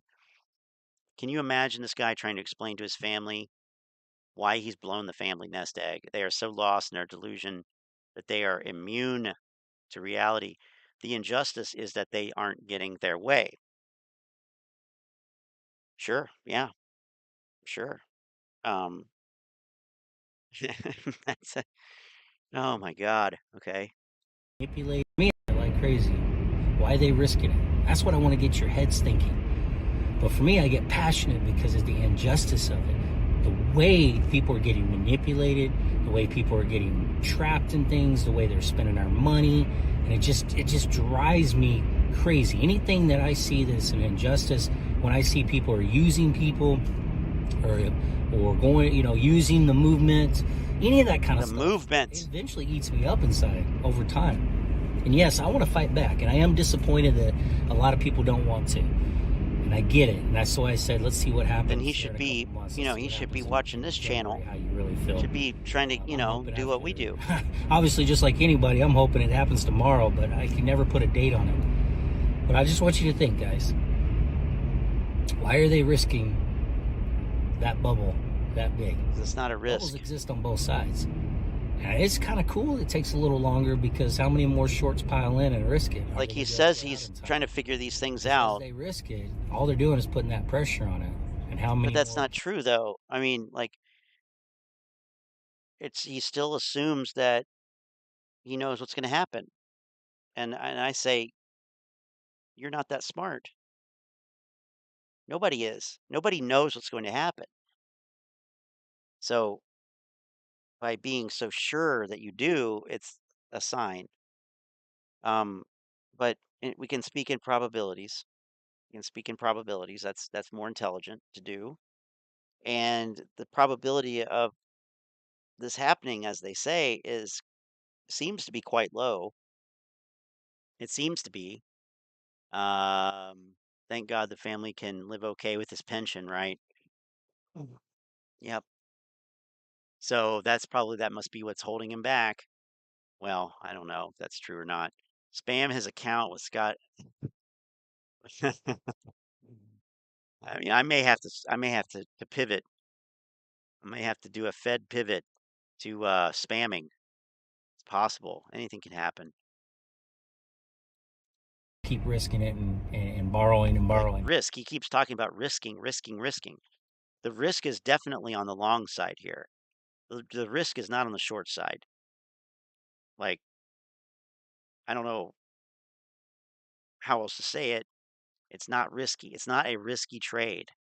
I mean, just look at the chart. Yeah, if you're betting against this stock, you've taken some serious risk. Holy shit. Don't you know it popped up once? Don't you know one time it shot way up? I mean, come on. But I am a true believer that if we have enough people that just seriously bought in, it goes the opposite direction. But I know. Well, that's literally a pump and dump. You just described a pump and dump. Yeah, we know that would happen. I mean, how many more keep risking it and borrowing and borrowing? But I am a true believer that if we have enough people that just seriously bought in, it goes the opposite direction. But I know. How can they afford to do that? They don't. They all don't have fucking pensions. That got pointed out there. I still think that they're utilizing those 170 million shares. I don't think they keep adding many more synthetics at this point. That'd be just pure stupidity, beyond pure stupidity. I feel like they're just manipulating and utilizing the same crap that they can. But anyway, it's not meant to be bad. It's meant to open your eyes, get you thinking. And I love it because there's over 300 comments. And I did that on purpose too, to get people saying so people can see other comments. Who's buying, who's not buying, who's buying, who's not buying. Because I know there's people still buying, but I also know that there's a lot of people that aren't. And I'm looking at, okay, so what can we do? We're not willing to do a mass awareness day, so what else can we do? And get this going. And on another note, I saw last night, I was reading, looks like a lot of people are going the APE route instead of the AMC route. I get it's $1.60 something. You can buy what, 4.5 times or almost four times as many apes as you can AMC, and an ape is theoretically ultimately going to be an AMC. And if anything's going to take off, well, you would think ape would take off. I mean, they can't suppress that. Why? So I can't argue with that case. Why would you think? And why would you think they couldn't suppress it? Listen to how confident he is in his own ignorance. He has no clue, and it is over his head. He thinks he's educated as they come. I've asked the Marine a few times if he has considered the possibility that AMC is a pump and dump. He likes all the comments. I saw that he liked pretty much every comment. So, yeah, it'd be hard to read into that. Like ones that obviously I think he would have not agreed with. So I mean, that is super cheap. I don't know. Why wouldn't you buy it at $1 or something? Well, that's another fallacy right there. Just because something is cheap doesn't mean it's a good deal or that you should buy it. But okay, it's cheap. I can't wait Sure. till my. I mean, believe it or not, and this is going to come as a surprise to a lot of these people, but the market is pretty efficient in its pricing. Like things generally don't stay at the wrong price for a long time in general. Like this, for example. It just it didn't stay there. It moderated. It reverted to a mean. If nothing else, it's good at doing that. That's not to say that there aren't moments of irrationality or, inefficiency, but in general, it's pretty efficient. It gets where it should be, quote unquote, pretty quickly. Yeah. So when you hear this, take off. I mean, they can't suppress that. So I can't argue with that case. I mean, that is super cheap. Why wouldn't you buy it at $1 or something? I can't wait till my $60 gets put into my account. I got to make sure. $60. I can't wait till my $60 gets put in my account. Why wouldn't you buy it? Because what if it actually is efficiently priced at $1.67? What if that really is, exactly the right price? Let me say it that way. The most efficient price, which it is, then that's where the market's trading it. So what else is there? What somebody's willing to buy and sell it for. That's it. So why would you buy it? Why wouldn't you buy it?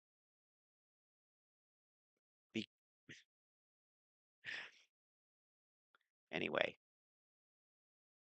let's see. Shadow Stars wants to do a live conversation and debate with some of these apes. I mean, I would host it here. You could do it on my channel, but it is pointless because they just ignore the facts and believe their conspiracies.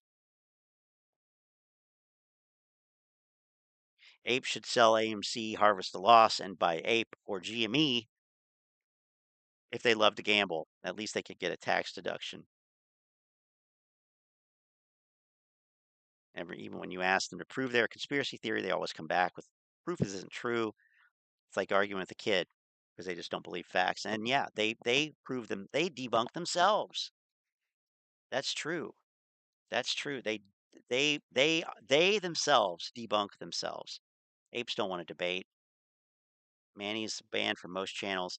Okay, here's Lou, and this is the last video, the last one we're going to do tonight.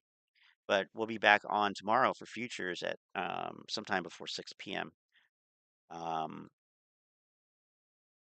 And so let's do Lou. What's going on, my silly little motherfucker? All right. I'm off Saturday night. I already put the vids out. We're all good. Whoop, whoop. I'm bucking, gonna enjoy Saturday night. So that being said, wanted to just follow up with you. Oh, it's gonna be an interesting one tomorrow. It's gonna be one not to miss. Futures market opening. Where is it going to open? Be interesting. Motherfuckers. And gonna enjoy Saturday night. So that being said, wanted to just follow up with you motherfuckers and kind of put it the most simplest way I can see. I really do fucking believe that this week the other side, people were fighting, and our nefarious brokers, bad brokers, I really think they're gonna suck dick this week. Let me tell you something. There's a lot of catastrophic shit that is happening this week, but my thing right now is I wouldn't want to be in a short position on the other side. This drunk? He sounds drunk to me. Yeah, where the fuck is he? week. Credit Suisse looks like it's going bye-bye. Economic crazy shit happening.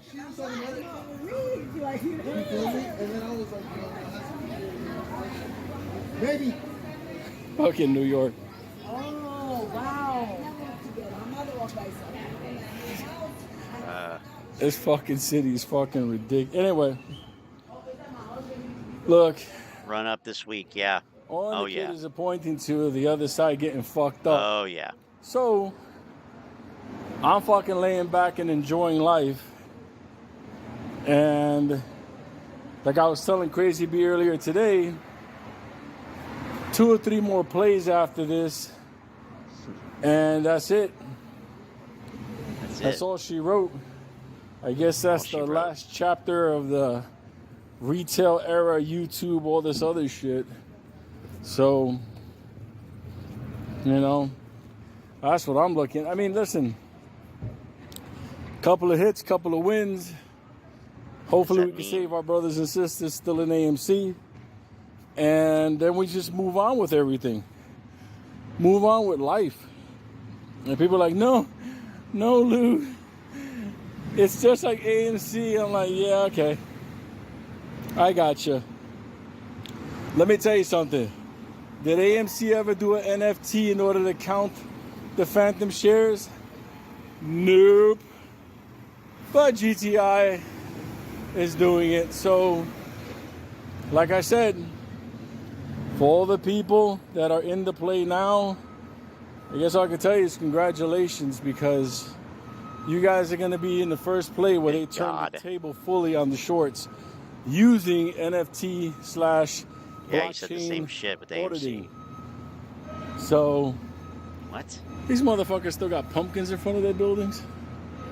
Anyway, all I can say, walking over by the church, fucking freaky church. But my luck, I probably get next to the church, fucking bells start ringing.